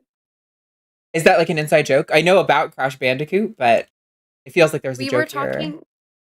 I think this is what this is in reference to. I'm pretty sure. Like I'm sleepy, and now I'm like, I had this conversation. You know when you have conversations with some friends, and you're like, did I have this conversation with you? I think I did, but I think we were talking about like Yeah, we did cartoon characters that we would have a crush on, and I said Crash Bandicoot, Oh, okay. I love that. and I stand by it. Oh my god. There's so many. I was such a chronic cartoon watcher. Really? Wait, what's a good one for you? Any weird ones? Oh, weird ones? Oh man, that is a good question. Let me think on it a little more. Okay. I'll update. Yeah, I want to. Yeah. 666 from Candy. I want to be like Arden and Alyssa when I grow up. You two are such forces for good in the world. Thank you for your advocacy. You're beautiful and brilliant. Thank you so much, Candy. That's very sweet. Really nice. Thank you. $10 from Head Jonasy? Jesus, even when I presented as a dude, I was never as dismissive of women as Brenda is. Fucking sad. Yeah. Brenda, what are we going to do with you, girlfriend? I feel like, I don't know if I'm just like an optimist, but I feel like I had a kernel of hope for Brenda. Like every now and then. Me too. She was like describing like, oh, like we work together and we're teammates. And I'm like, you're like describing feminism. Like, I think you are like a feminist deep down, but like you've been like indoctrinated with patriarchy. It's a shame. That's why I feel bad for her, because there is a kernel of like hope in there. Like, yeah. you're so close. I know. We'll get her. She's watching the show now. She sees the titles and wants to come in. Probably still watching. We'll get her. Don't worry. We'll get her. $5 from Aaliyah Shauna Silverbow. Growing up as a boy, I was called Crybaby because I cried a lot. I was shamed for crying. I'm glad I never stopped. It's such a great emotional outlet. Oh my god. Same. Crying is so good for you. I think it made my dad so insecure that I was such a crybaby. I mean, I still am to this day. I cry at the drop of a hat. Like anything will make me cry. And I was the same way my whole childhood. Like if they told me I was going to get a chocolate bar and I didn't, I would break down crying. Like just like heartbreak complete. And it wasn't even like I didn't get my way. It was like heartbreak crying. And oh my god, he was so embarrassed. He would be like, stop crying. Like, oh my god. The through the teeth. Yeah. Oh yeah, completely. Oh, sad. $9.99 from Schmidt Cat. Thank you. Thank you for your support. Thank you. Then we have another $4.99 from Schmidt Cat. Just adopted a cat and need names. He's a sweet, adventurous boy. I was thinking sci-fi fantasy game. Or name, not game. Like Robin, like he's Robin Hood. The first one that came to my mind was Link. There was a hot character. The fucking sexy ass Fox Robin Hood. Yes! Love it. I thought of Link. I think also kind of sexy. I like that. And also, chat, give us some names for Schmidt Cat. Yeah. Adventurous little boy. Okay. Thank you, Schmidt Cat. $9.99 from Daniel. Hi, Arden. Hey. $9.99 from Abolitious. Love you, ladies. Thank you for a fantastic show. Thank you for sending super chat. Yeah. Oh, $9.99 from Daniel. Hi, Alyssa. Hi, Daniel. $5 from Hypa. Not choosing the horse-sized duck. I'm unsubbing, thumbing down, blocking the channel, destroying my chewed gum merch, crying on the couch. Okay, I'm sorry. I grew up in like a farm town where tons of people had chickens and ducks. Ducks are aggressive as fuck, Scary. especially if they have babies nearby, like way more than chickens. They are so aggro in defense. A giant horse-sized duck? No, thank you.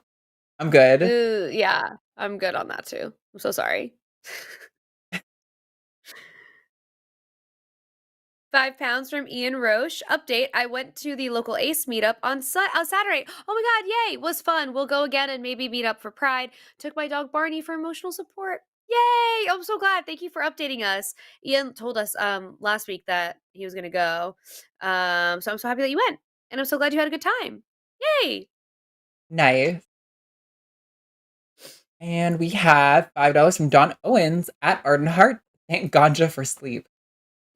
Listen, I actually like low-key hate that I depend on it so much. I don't think it's good. There's lots of very obvious negative side effects, and the research supports that, but it's like a cost-benefit analysis. Like, I can ever get sleep, or I can have a slightly stronger active memory in the day, but also never sleep because I have chronic nightmares keeping me up. So, Yeah. you know. Yeah. Sophie's choice. $5 from Jamnik06. Response to Hypa. I will not make a horse-sized duck joke. I will not make a horse-sized duck joke. That's funny. With the eggplant emojis is really good. We have £5 from Fuzzy Logic. This man here with feelings, for example, I feel sorry for Brenda for clinging to the bioessentialism, denying her own agency in life.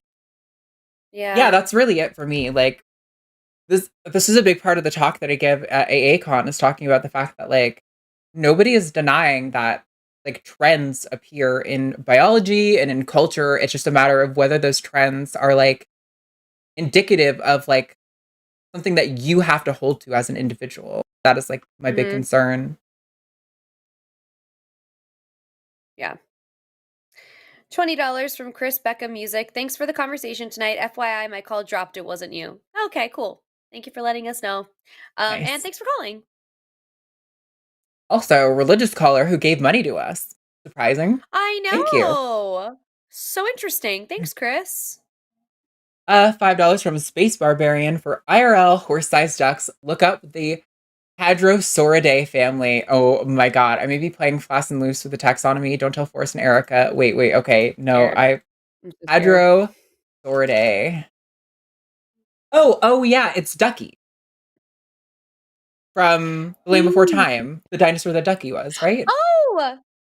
He was my favorite. I low-key wanted to be Ducky, I think, a little bit. Ducky's so cute. I forgot about The Land Before Time. I know, right? It was the best. I had it on VHS. Oh, me too. Oh my God. VHS. I was about to say those are the days, and then I was like, it really wasn't, though. No, it was not. $5 from Nathan Ardent. Great show. I'll say to you what my urologist says to me. I love these streams. Oh my God. That's awesome. Horrible. I love it. Thanks, Nathan. $20 from Don Owen. The super chats will continue until the complaining about them stops. Listen, it's a love-hate relationship because I love you guys and you're giving us money, so I really can't complain. But also, I'm like, oh, I'm so tired. My brain. Yeah, it's the sleepiness. It's the sleepiness. This is when actually, I'm not even gonna say it. Actually, when we're done reading super chats, remind me, and I'll say the thing I was gonna say about super chats. Okay. Because if I say it now, someone's gonna do it in the chat, and I'm gonna be so mad at them. It's you or me? I don't remember.